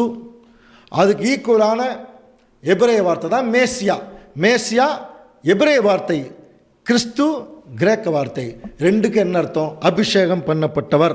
அபிஷேகம் பண்ணப்பட்டவர்னா பண்ணவர் ஒருத்தர் இருக்கணும் இல்லையா? நல்லா புரிஞ்சுக்கலாம். அடுத்தது பிதாவாகிய தேவன் பரலோகத்தில் இருக்கிறவர், ஆண்டவர் அங்கிருந்து இறங்கி வந்தவர். அடுத்தது, பிதாவாகிய தேவன் சாவாமை உள்ளவர், அவருக்கு சாவே கிடையாது. ஆனால் இயேசு கிறிஸ்து அக்கிரமக்காரருக்காக மரித்தார். பிதாவாகிய தேவன் சர்வ வல்லமை உள்ள கடவுள். ஆண்டவர் இயேசு கிறிஸ்து வல்லமை உள்ளவர். அடுத்தது, ஒருவரும் காணாதவர் ஆண்டவர் இயேசு கிறிஸ்துவை பார்த்தாங்க. பிதாவாகிய தேவன் எல்லாத்துக்கும் கீழ்ப்படுத்தினவர். இயேசு கிறிஸ்து அவருக்கு கீழ்ப்பட்டிருந்தவர். பிதாவாகிய தேவனுக்கு ஆதி அந்தமில்லை, தொடக்கமும் முடிவும் இல்லாதவர். ஆனால் இயேசு கிறிஸ்துவுக்கு ஒரு தொடக்கம் இருக்கு பாருங்க. பிதாவாகிய தேவனோட யாரையும் நம்ம ஒப்பிட முடியாது, நல்லா புரிஞ்சுக்கலாம். அடுத்தது, பிதாவாகிய தேவன் அனுப்புகிறவர், இயேசு கிறிஸ்து அனுப்பப்பட்டவர். பிதாவாகிய தேவன் உயிரோடு எழுப்புகிறவர், இயேசு கிறிஸ்து உயிரோடு எழுப்பப்பட்டவர். பிதாவாகிய தேவன் எல்லாத்திலும் பெரியவர், இயேசு கிறிஸ்து பிதாவிலும் சிறியவர். நல்லா புரிஞ்சுக்கலாம். பிதாவாகிய தேவன் சர்வ அதிகாரம் வச்சு தன்னுடைய குமாரனுக்கு அந்த அதிகாரத்தை கொடுக்குறார். கடைசியாக, பிதாவாகிய தேவன் சிருஷ்டிகர்.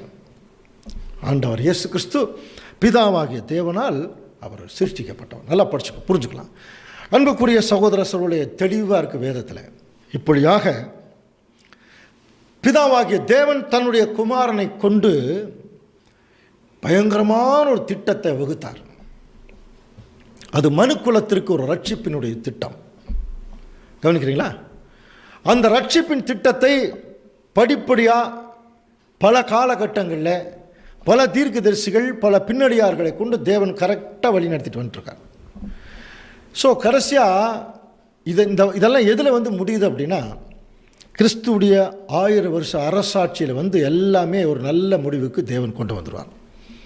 அப்போ அவருடைய 1000 ஆண்டு அரசாட்சி இங்கே ஆரம்பிக்கும் போது எல்லா உலக ஜனங்களை உயிர்த்தெழுப்பி அவர்கள் இழந்து போன அத்தனை ஆசீர்வாதங்களையும் தேவன் அவர்களுக்கு கொடுக்க போகிறார். நல்லா புரிஞ்சுக்கலாம். ஸோ இதை ஒரு பெரிய திட்டமாக 1 கொரிந்தியர் 15ஆம் அதிகாரத்தில் சொல்லப்பட்டிருக்கு பாருங்க. 1 கொரிந்தியர் 15:22 வாசிக்கலாம். ஆதாமுக்குள் எல்லாரும் மரிக்கிறது போல கிறிஸ்துவுக்குள் எல்லாரும் உயிர்ப்பிக்கப்படுவார்கள். பாருங்க, கிறிஸ்துவுக்குள் எல்லாரும் உயிர்ப்பிக்கப்படுவார்கள். அவனவன் தன் வரிசையிலே உயிர்ப்பிக்கப்படுவான். முதற் பலனானவர் கிறிஸ்து. பின்பு அவர் வருகையில் அவருடையவர்கள் உயிர்ப்பிக்கப்படுவார்கள். அடுத்தது, அதன் பின்பு முடிவு உண்டாகும். அப்பொழுது அவர் சகல துரைத்தனத்தையும் சகல அதிகாரத்தையும் வல்லமையும் பரிகரித்து தேவனும் பிதாவுமாய் இருக்கிறவருக்கு ராஜ்யத்தை ஒப்பு கொடுத்து எல்லா சத்துருக்களையும் தமது பாதத்திற்கு கீழாக்கி போடும் வரைக்கும் அவர் ஆளுகை செய்ய வேண்டியது. பரிகரிக்கப்படும் கடைசி சத்ரு மரணம். இது ஒரு ஆர்டர் இருக்கு இல்லையா? அன்புக்குரிய சகோதர சகோதரர், நீங்கள் பைபிளில் கொஞ்சம் குறிச்சுங்க. அதாவது தேவனுடைய திட்டத்தினுடைய ஆர்டர் இங்கே கொஞ்சம் டிரான்ஸ்லேஷனில் மாறி வந்திருக்கு, அவ்வளோதான். இந்த ஆர்டரை கரெக்டாக படிக்கிறேன், நீங்கள் தயவுசெய்து நீங்கள் குறித்து வச்சு அந்த ஆர்டரில் படிச்சிங்கன்னா ரொம்ப ஈஸியாக உங்களுக்கு விளங்கும். அதாவது 1 கொரிந்தியர் 15ஆம் அதிகாரத்தில் 22ஆம் வசனம் முதல்ல, ஆதாமுக்குள் எல்லாரும் மரிக்கிறது போல கிறிஸ்துவுக்குள் எல்லாரும் உயிர்ப்பிக்கப்படுவார்கள். சரி, அடுத்தது, அவனவன் தன் வரிசையிலே உயிர்ப்பிக்கப்படுவான். 23ஆம் வசனம், முதற் பலனானவர் அதில் கிறிஸ்து, பின்பு அவருடைய வருகையில் அவருடையவர்கள் உயிர்ப்பிக்கப்படுவார். அப்போ இயேசு கிறிஸ்து வந்தோடனே அவருடையவர்கள் திருச்சபை உயிர்ப்பிக்கப்படும். அப்புறம் உடனே என்ன நடக்கும்? அரசாட்சி இல்லையா? அப்போ இயேசு கிறிஸ்து அந்த அரசாட்சியை கையில் எடுக்கிறார். இதுக்கு அடுத்த வசனம் எங்கே வரணும்னா 25ஆம் வசனம், எல்லா சத்துருக்களையும் தமது பாதத்திற்கு கீழாக்கி போடும் வரைக்கும் கிறிஸ்து என்ன பண்ணுவோம்? ஆளுகை செய்யணும். 26ஆம் வசனம், பரிகரிக்கப்படும் கடைசி சத்துரு மரணம். அப்போ மரணத்தை பரிகரிக்கிற வரைக்கும் ஆண்டவர் இயேசு கிறிஸ்து ஆளுகை செய்யணும்.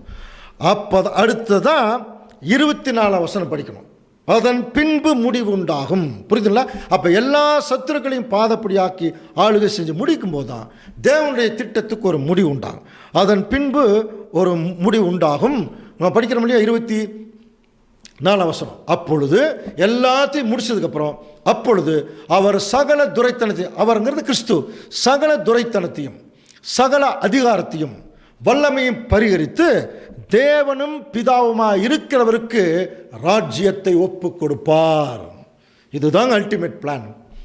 ஆண்டவர் இயேசு கிறிஸ்து 1000 ஆண்டு அரசாட்சி செய்து ஒட்டுமொத்த உலக ஜனத்தையும் அவர் என்ன செய்கிறார்? பரிசுத்தப்படுத்தி பிதாவாகிய தேவன் கையில் ஒப்பு கொடுப்பார். அந்த ப்ராஜெக்ட் தான் இப்போ ஓடிட்டுருக்கு. ஒரு 7000 வருஷ பிளானாக போயிட்டுருக்கு. இயேசு கிறிஸ்து அந்த வேலையை ரொம்ப ஜரூராக செஞ்சிட்ருக்கார். புரியுதுங்களா? இன்னும் கொஞ்ச நாளில் பார்த்தீங்கன்னா ஒரு பெரிய வேலை நடக்க போகுதுங்க. ஒரு அறுவடையை முடிகிற போகுது. முடியும் போது ஆட்டோமேட்டிக்காக இந்த உலகத்தின் ஒரு முடிவு வந்துடும். அப்போ உலக ஜனங்கள் உயிர்த்தெழுப்பப்பட்டு இழந்து போன ஆசீர்வாதங்களை எல்லாம் திருப்பி கொடுத்து அந்த மரணத்தையும் அவர் பரிகரிக்கும் போது எல்லாவற்றையும் பரிசுத்தப்படுத்தி தேவனும் பிதாவுமாக இருக்கிற ஒரு கையில் ஒப்பு கொடுப்பார். தெளிவாக பைபிள் இருக்கு. இப்போ பாருங்கள், அதுக்கு ஒரு கம்பேரிஷன் கொடுக்குறார் பாருங்க. வசனம் 1 கொரிந்தியர் 15:27 கொஞ்சம் கவனிங்க. இது விளக்கி சொல்லாமல் புரியாது. வாசிக்கிறேன் பாருங்க. சகலத்தையும் அவருடைய பாதத்திற்கு கீழ்ப்படுத்தின பாருங்க, கொஞ்சம் கவனிங்க. சகலத்தையும் அவருடைய பாதத்திற்கு கீழ்ப்படுத்தினாரே, ஆகிலும் சகலமும் அவருக்கு கீழ்ப்படுத்தப்பட்டதென்று சொல்லி இருக்கும் போது சகலத்தையும் அவருக்கு கீழ்ப்படுத்தினவர் கீழ்ப்படுத்தப்படவில்லை என்பது வெளியரங்கமாயிருக்கிறது. ஏதாவது புரிஞ்சுதா? மறுபடியும் இன்னொரு வாசிக்கலாம். 1 கொரிந்தியர் 15:27 வாசிக்கலாம். சகலத்தையும் அவருடைய பாதத்திற்கு கீழ்ப்படுத்தினாரே, ஆகிலும் சகலமும் அவருக்கு கீழ்ப்படுத்தப்பட்டதென்று சொல்லி இருக்கும்போது சகலத்தையும் அவருக்கு கீழ்ப்படுத்தினவர் கீழ்ப்படுத்தப்படவில்லை என்பது வெளியரங்கமாய் இருக்கிறது. அன்புக்குரிய சகோதர சகோதரர்களே, ஏன் அப்படின்னா இது தமிழில் தாங்க இருக்குது இல்லையா? இதை ரொம்ப மெதுவாக நிறுத்தி நிதானத்தோட ஒவ்வொரு வரியையும் நம்ம என்ன செய்யணும், அர்த்தப்படுத்தி பார்க்கணும். சரி, மெதுவாக போகலாம். சகலத்தையும் அவருடைய பாதத்துக்கு கீழ்ப்படுத்தினாரே. யாருடைய பாதத்துக்கு கீழ்ப்படுத்தினது? பிதாவாகிய தேவன் ஆண்டவர் இயேசு கிறிஸ்துடைய பாதத்துக்கு சர்வத்தையும் கீழ்ப்படுத்தினாரே. கீழ்ப்படுத்திட்டாரா? ஓகே. அடுத்தது, ஆகிலும் சகலமும் அவருக்கு கீழ்ப்படுத்தப்பட்டதென்று சொல்லி இருக்கும் போது, யாருக்கு? ஆண்டவர் இயேசு கிறிஸ்துவுக்கு சகலமும் கீழ்ப்படுத்தப்பட்டதென்று சொல்லி இருக்கும் போது சகலத்தையும் அவருக்கு கீழ்ப்படுத்தினவர் இருக்கிறார் பாருங்க, அவர் கீழ்ப்படுத்தப்படவில்லை என்பது வெளியரங்கமாக இருக்கிறது. நல்லா புரிஞ்சுதா? அதாவது ஆண்டவர் இயேசு கிறிஸ்துவுக்கு பிதாவாகிய தேவன் சகலத்தையும் கீழ்ப்படுத்திட்டாருங்கிறதுக்காக தேவன் இயேசு கிறிஸ்துவுக்கு கீழ்ப்பட்டவர் அல்ல. அவர் எப்பொழுதுமே ஆண்டவர் இயேசு கிறிஸ்துவுக்கு மேல்பட்டவர். ஏன் அப்படின்னா பிதாவாகிய தேவன் அப்பா, ஆண்டவர் இயேசு கிறிஸ்து அவருடைய ஒரே பேரான குமாரன் இல்லையா? அப்போ பிதாவாகிய தேவன் என்ன செய்கிறார்?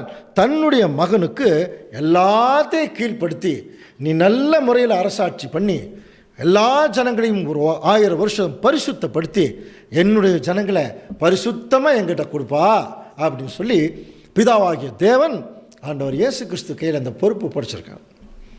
ஆண்டவரும் மிக இன்னும் சொல்லப்போனால் ரொம்ப ஆர்வத்தோட கவனத்தோட அந்த வேலையை செய்துட்டுருக்கார்.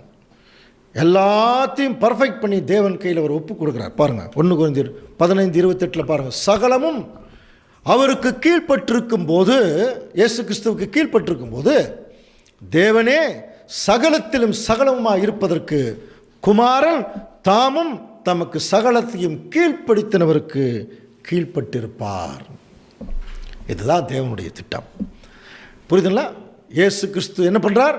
எல்லாத்தையும் அவருடைய பாதத்துக்கு கீழ்ப்படுத்தி தேவன் கையில் எல்லாத்தையும் ஒப்படைச்சிட்டு அப்பவும் தேவனுக்கு கீழ்ப்பட்டிருப்பாராம். அதனால தாங்க தன்னுடைய குமாரனை அந்த அளவுக்கு மேலே உயர்த்துறார். வானோர் பூதலத்தோர் எல்லாருடைய முழங்கால் யாவும் முடங்கும்படியான நாமத்தை தம்முடைய குமாரனுக்கு ஆண்டவர் இயேசு கிறிஸ்துவுக்கு பிதாவாகிய தேவன் கொடுக்குறார். கவனிப்பாருங்க. அப்போ எப்படிப்பட்ட ஒரு ஞானமுள்ள தேவன், எப்படிப்பட்ட இரக்கமுள்ள கடவுள், எப்படிப்பட்ட ஒரு மகத்துவம் உள்ள கடவுள். அவரை குறித்து நீ படித்து பாருங்க பைபிளில். நம்முடைய பிதாவாகிய தேவன் எப்படிப்பட்டவர்? 103ஆம் சங்கீதம் படித்து பாருங்க. அவர் இரக்கமும் உருக்கமும் நீடிய சாந்தமும் மிகுந்த கிருபையும் உள்ளவர். அவர் என்றைக்கும் கோபம் கண்டிரார், எப்பொழுதும் கடிந்து கொள்ளார். பூமிக்கு வானம் எவ்வளவு உயரமாக இருக்கிறதோ அவ்வளவு தூரம் நம்முடைய பாவத்தை நம்மளை விட்டு விலக்கிறாராம். மேற்குக்கும் கிழக்குக்கும் எவ்வளவு தூரமோ அவ்வளவு தூரம் நம்முடைய பாவத்தை அவர் விலக்கிறாராம். விளக்கலின்னா என்ன ஆயிருக்கும்? நம்மெல்லாம் அழிந்தவர்கள், அழிஞ்சவங்க தான். அப்படி அழிஞ்சு போயிடக்கூடாதுங்கிறதுக்காகவே அன்பான தேவன், கருணையுள்ள கடவுள், புரியுதுங்களா, தன்னுடைய குமாரனை என்ன பண்ணிட்டார்னா, தான் படைச்ச சட்டம் பாவத்தின் சம்பளம் மரணம். அந்த சட்டத்துக்கு கீழ்ப்படிஞ்சு உலக ஜனங்கள் அழிஞ்சு போயிடக்கூடாதுங்கிறக்காகவே அதற்கு ஈடு பலியாகத்தாங்க நம்முடைய ஆண்டவர் இயேசு கிறிஸ்து இந்த பூமியில் அனுப்பினார். உலக ஜனங்களுக்கு வர வேண்டிய தண்டனையை தன்னுடைய மகனுக்கு கொடுத்து உலக ஜனங்களை உயிர்த்தெழுப்பிட்டார். தன்னுடைய மகனை உயிர்த்தெழுப்பினார். ஏன்? தன்னுடைய மகன் உலக ஜனங்களுடைய பாவங்களுக்காக அவர் மரித்தார். உயிர்த்தெழுந்தது தேவனுடைய பரிசுத்தத்திற்காக அவர் உயிர்த்தெழுந்தார். இந்த வேலையை யாருனாலையும் செய்ய முடியாது. இந்த உலகத்தில் பிதாவாகிய தேவனால் மட்டும்தான் முடியும். அவர்தான் எல்லாவற்றிற்கும் மேலானவர்.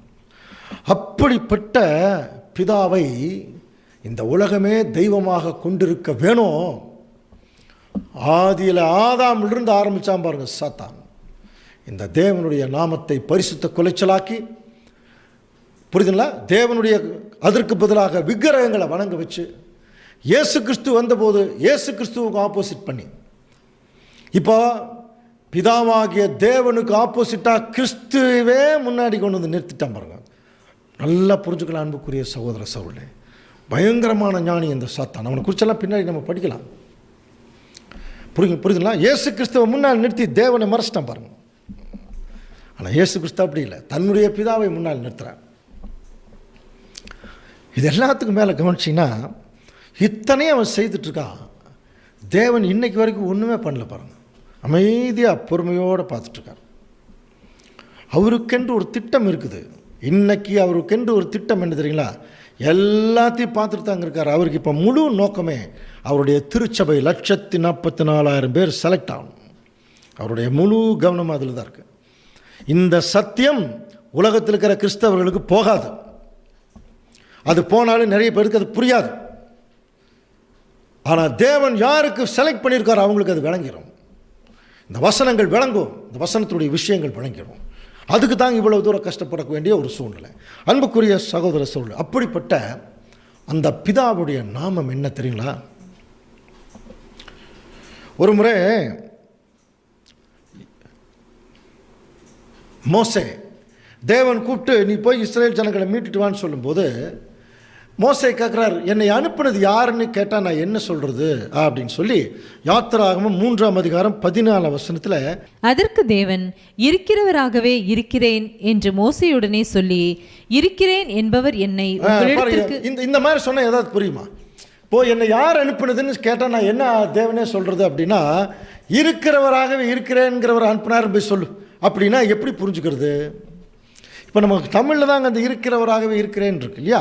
இப்போ மோசேக்கு அது சரியாக இன்னும் விளங்கலை இல்லையா? மறுபடியும் தேவன்கிட்ட அவர் கேட்கறக்கூடிய சூழ்நிலை வரும்போது தெளிவாக சொல்கிறார் பாருங்க. யாத்திராகமம் 6ஆம் அதிகாரம் 2ஆம் வசனம் பாருங்க. மேலும் தேவன் மோசேயை நோக்கி நான் யெகோவா அப்படின்னாராம். நான் யெகோவா. பைபிள் இருக்கிற வசனம் தான். சர்வ வல்லமையுள்ள தேவன் என்னும் நாமத்தினாலே நான் ஆபிரகாமுக்கும் ஈசாக்குக்கும் யாக்கோபுக்கும் தரிசனமானேன். ஆனாலும் யெகோவா என்னும் என் நாமத்தினாலே நான் அவர்களுக்கு அறியப்படவில்லை. இவ்வளோ நேரம் நீங்கள் சத்தியம் கேட்டீங்க இல்லையா? இப்போ உங்களுக்கு ஒரு சந்தேகம் வந்திருக்கணும். பார்த்தீங்களா இவங்க யாரு? சொல்லுங்க பார்க்கலாம். யாரு யெகோவான்னு சொல்கிறாங்க பார்த்தீங்களா? இவங்க யெகோவா விட்னஸ் அப்படின்னு சொல்லுவோம். நிறைய பேர் இப்படித்தாங்க. யெகோவான்னு சொல்கிறவங்களாம் யெகோவா விட்னஸா? அப்போ பைபிள் யெகோவா விட்னஸ் தானே? அப்போ நல்லா யோசனை பண்ணி பாருங்க. அன்புக்குரிய சகோதர சகோதரர்களே, யெகோவாங்கிற நாமம் உலகத்துக்கே பொதுவான ஒரு நாமங்க. அது ஒரு குறிப்பிட்ட ஒரு ஜனத்திற்காக பொருந்தக்கூடிய நாமம் அல்ல. புரியுதா அன்புக்குரிய சகோதரர்களே? இன்னொரு விஷயத்தை உங்களுக்கு நாங்கள் புரிய வச்சுறோம். நாங்கள் எல்லாமே ஒளிவு மறைவு இல்லாத தான் சொல்கிறோம். யெகோவாவின் சாட்சிகள்னு ஒரு வகுப்பாக இருக்கிறாங்க, சரிங்களா? அவர்களுக்கும் நமக்கும் சம்பந்தம் இல்லை. அது புரிஞ்சுங்க. அவர்களுக்கும் இந்த சத்தியத்தை சொல்லக்கூடிய தேவனுடைய பிள்ளைகளுக்கும் அதை சேர்ந்த ஆர்கனைசேஷனுக்கும் சம்பந்தம் இல்லை. ஆனால் நம்ம இப்போ நம்ம யாரையும் குற்றப்படுத்துறதுக்காக இந்த சப்ஜெக்ட் இல்லை. இந்த மேடை குற்றப்படுத்துவதற்காக அல்ல, அது என்னன்னு சொல்கிறதுக்காக. யாரையும் தனிப்பட்ட முறையில் நம்ம யாரையும் சொல்லக்கூடாது. ஆனால் தேவனுடைய பிள்ளைகள் நம்ம கூட அப்படித்தாங்க. எடுத்தோடனே யாரையும் தவறாக முடிவு பண்ணிடக்கூடாது. நல்லா புரிஞ்சுக்கலாம். யெகோவா என்கிற பேர் அவர்களுக்கு மட்டும் சொந்தமான பேர் அல்ல, இது உலக பொறுமுறையான நாமம். இன்னொரு விஷயம் தெரியுங்களா? யெகோவான்னு தமிழில் தான் இருக்குது. ஆனால் ஆக்சுவலாக யெகோவாங்கிற தமிழில் சொல்லப்பட்ட வார்த்தையே வந்து சரியான வார்த்தையல்ல என்று வேத விற்பனர்கள் சொல்கிறாங்க. ஒரிஜினலாக யாவே அப்படின்னு தான் இருக்கணுமா, புரியுதுங்களா? அதனால தான் பழைய காலத்தில் எபிரேய மொழியில் பிதாவாகிய தேவனுடைய நாமத்தை வாயில் வந்து அடிக்கடி உச்சரித்து அந்த நாமத்தை குலைச்சிடக்கூடாதுங்கிறனால இதை நீங்கள் 1935 வருஷங்களில் வந்த தமிழ் பைபிளில் பார்த்தீங்கன்னா 7000 இடத்துல பழைய ஏற்பாட்டில் கர்த்தர்னு வர்ற எல்லா இடத்துலையும் யெகோவான்னு தான் இருக்கும். தேவனுடைய நாமத்தை வீணில் வழங்கக்கூடாதுன்னு சொன்னதுனால என்ன பண்ணிட்டாங்கன்னா யெகோவான்னு வர்ற எல்லா இடத்துலையும் கர்த்தர்னு போட்டுட்டு முக்கியமான ஒரு 7-8 இடங்களில் மட்டும் யெகோவாங்கிறத போட்டாங்க. என்ன ஆயிடுச்சுன்னு அது வந்து இப்போ அதுக்கு காலங்காலமாக அது பாருங்கள். இப்போ தெலுங்கு பைபிள் எல்லாமே யெகோவான்னு தான் இருக்குதான். யாராவது நீங்கள் ரெஃபர் பண்ணுறேன்னா நீங்கள் பண்ணிக்கலாம். தெலுங்கு பைபிளெலாம் அதே பேரில் தான் இருக்குது. அப்போது தேவனுடைய நாமம் போனுச்சு பார்த்தீங்கன்னா அது ஒரிஜினல் வார்த்தைன்னா YHWHன்னு சொல்லுவான். YHWHங்கிற வார்த்தை ஆங்கிலத்தில் நம்ம உச்சரிக்க முடியாது. ஏன் அப்படின்னா ஆங்கிலத்தில் வொவல்ஸ்ன்னு சொல்கிற முடியும். ஆங்கில உயிரெழுத்துக்கள் ஒரு ஒரு ஒரு வார்த்தையில் இருந்தால் மட்டும்தான் அது உச்சரிக்க முடியும். அதனால் என்ன பண்ணாங்கன்னா ஒய் பக்கத்தில் ஏ, HW பக்கத்தில் இ போட்டாங்க. யாவே, புரியுதுங்களா? யாவே. அதே தான் இங்கிலீஷில் ஜெகோவான்னு போட்டாங்க, தமிழில் யெகோவான்னு போட்டாங்க. இவ்வளோதான், நல்லா புரிஞ்சுக்கலாம். இது வந்து ஒரு எபிரேய வார்த்தை. இன்னும் சொல்லப்போனால் இது பிதாவாகிய தேவனுடைய நாமம் அல்ல. நல்லா புரிஞ்சுங்க, நாமம் அல்ல. இப்போ நம்ம படித்தோம் இல்லையா, இருக்கிறவராகவே இருக்கிறேன். இங்கிலீஷில் ஐ ஆம் தட் ஐ ஆம் இருக்கும். இருக்கிறவராகவே இருக்கிறேன்ங்கிற வார்த்தையை எபிரேய மொழியில் சொன்னால் யாவே, அவ்வளோதான். புரியுதா? அப்போ இருக்கிறவராகவே இருக்கிறேன்னு என்ன அர்த்தம்? எப்பொழுதுமே நான் இருந்துட்டு இருக்கிறேன். அது ஒரே ஒருத்தருக்கு தான் அந்த வார்த்தை பொருந்தும். அது பிதாவாகிய தேவனுக்கு மட்டும்தான் பொருந்தும். ஏன்னா அவர் தான் இருக்கிறவராகவே இருந்து கொண்டிருக்கிறார், யாவே. புரியுதுங்களா? ஸோ அன்புக்குரிய சகோதர சொல்ல அல்லேலூயா சொல்கிறோம் இல்லையா? அல்லேலூயான்னா என்ன அர்த்தம் இல்லையா? நிறைய பெந்தெகோஸ்தே சபைகளில் அல்லேலூயா அப்படின்னா அல்லேலூயா அப்படிம்பாங்க. என்ன அர்த்தம்? கர்த்தருடைய நாமக்கு ஸ்தோத்திரம்னு ஒரு சிலர் அப்படியே சொல்லிட்டு போயிடுவாங்க. அல்லேலூ அப்படின்னா துதி செய்ன்னு அர்த்தம். யான்னா யாவே, அல்லேலூ யாவே அப்படிங்கிறத அல்லேலூயான்னு சொல்கிறாங்க. யாவே, புரியுதா? பிதாவாகிய யெகோவா தேவனை துதி செய்யுங்கள், அதுதான் அர்த்தம். ஒரு பிரதரை பார்த்து பிதாவாகிய யெகோவா தேவனை நீங்கள் துதி செய்யுங்கள் அப்படின்னு தமிழில் சொல்கிறதுக்கு பதிலாக எபிரேய மொழியில் சொன்னால் பிரதர் அல்லேலூயா. இப்போ எபிரேய மொழியில் யார்கிட்ட சொல்லணும்? எபிரேய மொழி தெரிஞ்சவங்ககிட்ட அல்லேலூயான்னு சொன்ன ஒரு அர்த்தம் இருக்குது.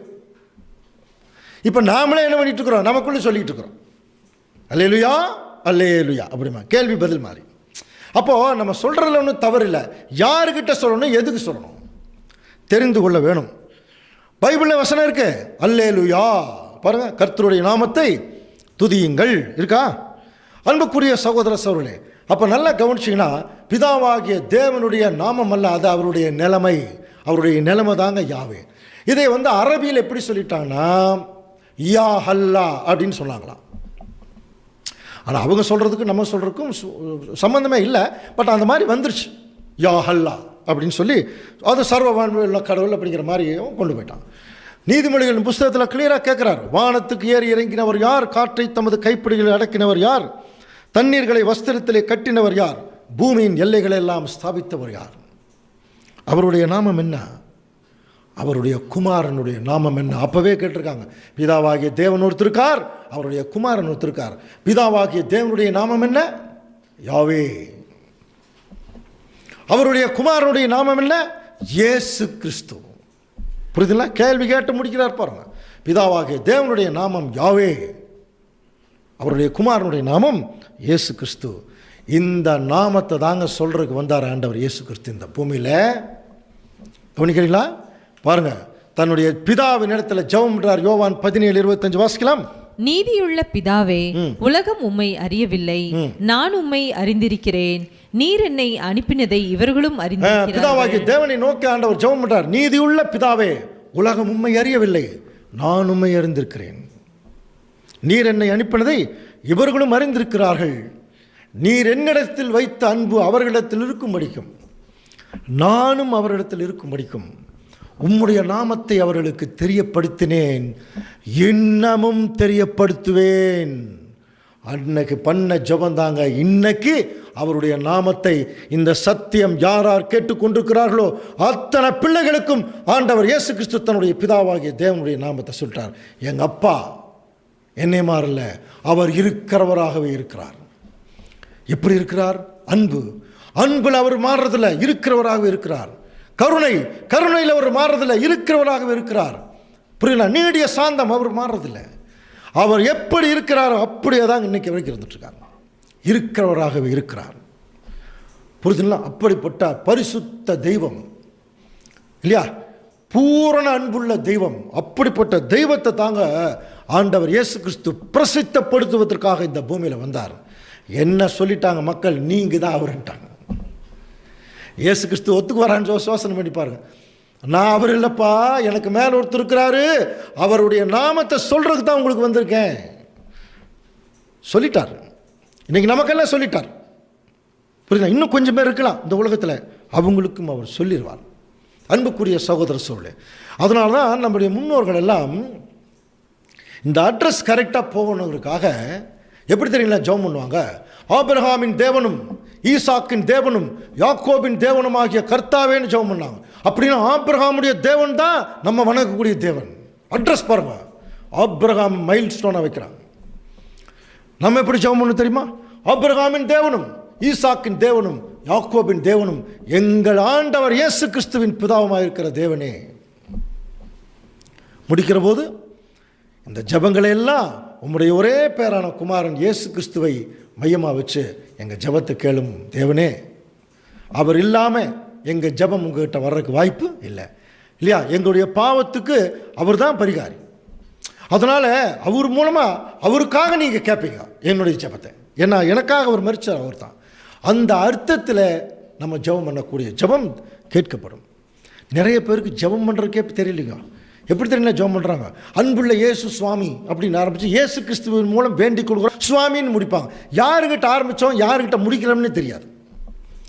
யார்கிட்ட ஆரம்பிக்கிறோமோ அவங்ககிட்ட தானே முடிக்கணும். அன்புள்ள இயேசு சுவாமின்னு ஆரம்பித்து இயேசு கிறிஸ்துவின் மூலம் வேண்டிக் கொள்கிறோம் பிதாவேன்னா இப்போ யார்கிட்ட ஆரம்பித்தோம் யாருக்கு முடிக்கிறோம்? அப்போது ஜெபம் பண்ணுறதுலேயே நிறைய பேருக்கு இன்னும் ஒரு தெளிவு இல்லை பாருங்க. காரணம், இந்த தேவன் வேற குமாரன் வேறங்கிறதுலேயே தெளிவில்லை. இப்போ சொல்லுங்க, முதல் கிளாஸ் இந்த திருத்துவம் ஸ்டார்டிங் ஆரம்பிக்கும் போது பிதா குமாரன் பரிசுத்தாவி மூவர் ஒருவராங்கிற போது நிறைய பேர் ஒருவர்னு சொன்னோம். இப்போ சொல்லுங்க, பிதாவும் குமாரனும் பரிசுத்தாவி ஒன்றா? நல்லா புரிஞ்சுக்கலாம். பிதாவாகிய தேவன் அனைத்தையும் உருவாக்கின சர்வ வல்லமையுள்ள கடவுள் ஆண்டவர் இயேசு கிறிஸ்து அவருடைய ஒரே பேரான குமாரன். பரிசுத்தாவி பிதாவின் இடத்திலிருந்து குமாரன் மூலமாக வரக்கூடிய வல்லமை. இதுதான் சத்தியம். கவனிங்க, இந்த சத்தியத்துக்கு மீறினது ஒன்றுமே கிடையாது. இதுதான் சத்தியம். இதுக்கு 1000 வசனங்கள் ஆதாரம். மற்றதெல்லாம் வெறும் போதகம்தான். வசனம் சொல்லாது, போதகத்தை தான் போதிக்கலாம். வசனம் கிளியராக இருக்குது. பிதாவாகிய தேவன் எல்லாவற்றுக்கும் மேலே. எல்லாம் சரிதாங்க, நீங்கள் சொல்கிறதெல்லாம் கரெக்டாக தான் இருக்குது. ஆனால் இயேசு கிறிஸ்துவுக்கு நித்திய பிதான்னு ஒரு பேர் இருக்குல்ல, அப்போ அவர் தானே நித்திய பிதா. நல்லா புரிஞ்சுக்கலாம். அப்போ அவர் தானே நித்திய பிதா, அப்போ அவர் தானே பிதா.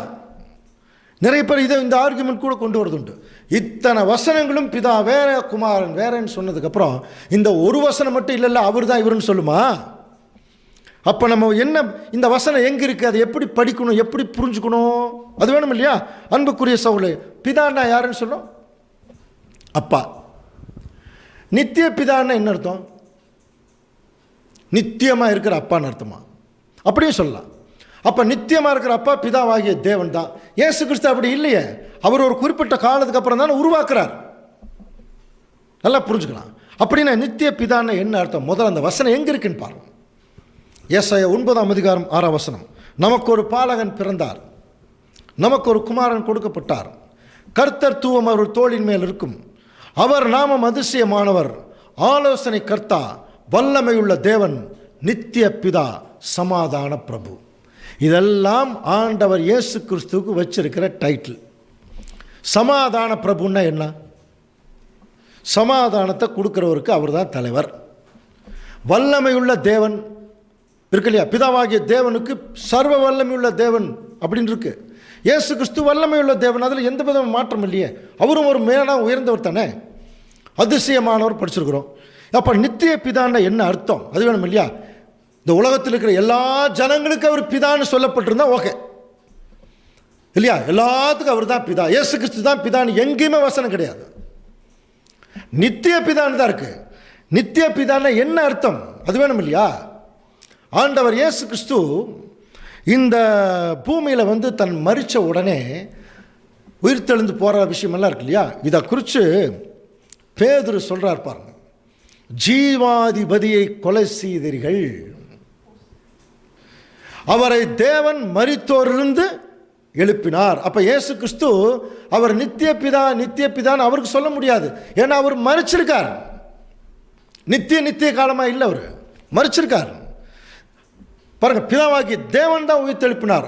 ஆனால் அதே வசனம் சொல்லுது அவர் ஜீவாதிபதி. சொல்லுங்க, ஜீவனுக்கு அதிபதி அவர் தானா? புரியுதுங்களா? அப்போ ஆதாம் முற்பிதான்னு சொல்ற முடியும். ஆதாம் எதுக்கு அதிபதி ஆயிட்டார்? மரணத்துக்கும் பாவத்துக்கும். இயேசு கிறிஸ்து ஜீவனுக்கு அவர் அதிபதியாக இருக்கார். ஆதாம் உலக ஜனங்களுக்கெல்லாம் மரணத்துக்கு பாவத்துக்கு ஒரு பிதாவாக இருந்தால், இயேசு கிறிஸ்து நித்திய ஜீவன் கொடுக்கறதுக்கு அவர் பிதாவாக இருக்கார். நித்திய ஜீவனுக்கு அவர் பிதாவாக இருக்கார். அதைத்தான் சொல்கிறார். இந்த பிதாங்கிற வார்த்தையை கவனிச்சு பாருங்க, சாத்தானு கூட இருக்குதுங்க.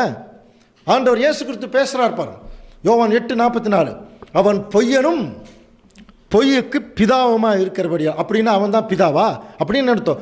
பொய்யை உருவாக்குனதே அவன் தான், அதனால தான் அவனுக்கு பொய்யுக்கு பிதான்னு பேர். அப்போ நித்திய பிதான்னா நித்திய ஜீவன் கொண்டு வர்றதுக்கு காரணமே இயேசு கிறிஸ்து தான். The father of everlasting life, அதைத்தான் நித்திய பிதான்னு போட்டிருக்காங்க. நல்லா புரிஞ்சுக்கலாம் அன்புக்குரிய சகோதரர்களே. இந்த கம்பேரிஷன் பவுல் ஏற்கனவே சொல்லிட்டார். முந்தின மனுஷனாகிய ஆதாம் ஜீவ ஆத்மாவானான் என்று எழுதியிருக்கிறது பிந்தின ஆதாம். அப்போ இயேசு கிறிஸ்து தான் பிந்தின ஆதாம், உயிர்ப்பிக்கிற ஆவி. உயிர்ப்பிச்சு என்ன கொடுக்க போகிறார்? ஜீவன் கொடுக்க போகிறார். அந்த ஒட்டுமொத்த உலக ஜனங்களுக்கு பிதாவாகிய தேவனுடைய நிலைமையில் ஒரு தகப்பன் ஸ்தானத்திலிருந்து அவர் ஜீவனை கொடுக்கறதுனால அவருக்கு நித்திய பிதான்னு பேர். இவர் தான் பிதாவாகிய தேவன் அங்கே சொல்லப்படல. நித்திய ஜீவனுக்கு அவர் என்னவா இருக்கார்? அவர் பிதாவாக இருக்கார். அன்புக்குரிய சகோதர சகோதரர்களே, இந்த மாதிரி நிறைய விளக்கங்கள் பைபிள் இருக்குது, எல்லாமே தெளிவாக தான் இருக்குது. அப்புறம் இன்னொரு விஷயம் கூட இருக்கு. ஏசாயா 9ஆம் அதிகாரத்தில் இது ஒரு தனி சப்ஜெக்டாக பார்க்கலாம். நமக்கு ஒரு பாலகன் பிறந்தார்.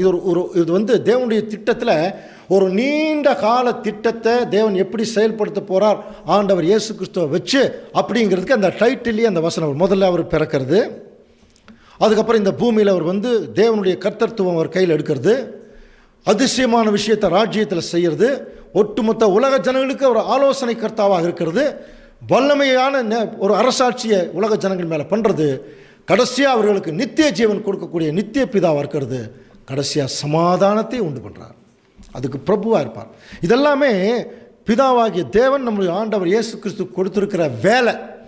அந்த வேலை தான் இங்கே டைட்டிலாக சொல்லப்பட்டிருக்கு. வல்லமையுள்ள தேவன், நித்திய பிதா, சமாதான பிரபு. நல்லா புரிஞ்சுக்கலாம். அப்போ இதை வச்சுட்டு இவர் தான் பிதாவாகிய தேவனாக இருந்து குமாரனை வந்தார்னு சொல்ல வேண்டிய அவசியம் இல்லை. 1000 வசனங்கள் நிறைய நம்ம பைபிளில் நம்ம வாசிக்கலாம். அன்புக்குரிய சகோதரர்களே, அப்படின்னா இந்த திரித்துவம் அப்படிங்கிற வார்த்தையே நல்லா புரிஞ்சுக்கலாம். நம்முடைய பைபிள்லேயே கிடையாதுங்க. திரித்துவங்கிற வார்த்தையே இல்லை பைபிளில்.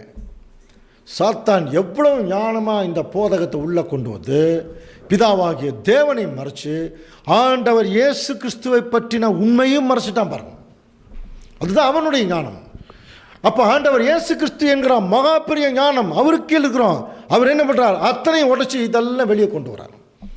சரி, கடைசியாக அன்புக்குரிய சகோதர சகோதரர்களே, இவ்வளோ கிளியராக பைபிளில் இருக்கும் பொழுது அப்படி இந்த திருத்துவங்கிற போதனை எப்படி உள்ள வந்தது சபைக்குள்ள? இன்னைக்கு பாருங்க, அஸ்திவாரம் போட்டு உட்கார்ந்து எல்லாம் அதில் தான் நிற்கிறாங்க, திருத்துவ கோட்பாடு தான் நிற்கிறாங்க. எங்கே பார்த்தாலும் ஹோலி ட்ரினிட்டி சர்ச், ட்ரினிட்டி தேவாலயம் என்னென்னமோ சொல்கிறாங்க. ட்ரினிட்டிங்கிற வார்த்தையே பைபிளில் கிடையாது இல்லையா? அப்படின்னா இந்த திருத்துவம் சபைக்குள்ள எப்படி நுழைஞ்சதுன்னு ஒரு பெரிய சரித்திரம் இருக்கு, கவனிக்கலாம். அந்த சரித்திரத்தை நம்ம அடுத்த கிளாஸில் பார்க்கலாம். எப்படி எல்லாம் இந்த திருத்துவம் நம்முடைய கிறிஸ்தவ மண்டலத்துக்குள்ளே நுழைஞ்சது, எனக்கு எப்படி அது நிற்குது, தேவன் இதுக்கு என்ன வழி செய்ய போகிறார் என்பதை குறித்தும் தொடர்ந்து நம்ம சிந்திக்கலாம். தேவன் தாமே இந்த வசனங்களை நமக்கு ஆசீர்வாதமாக்கி தருவாராக. ஆமென்.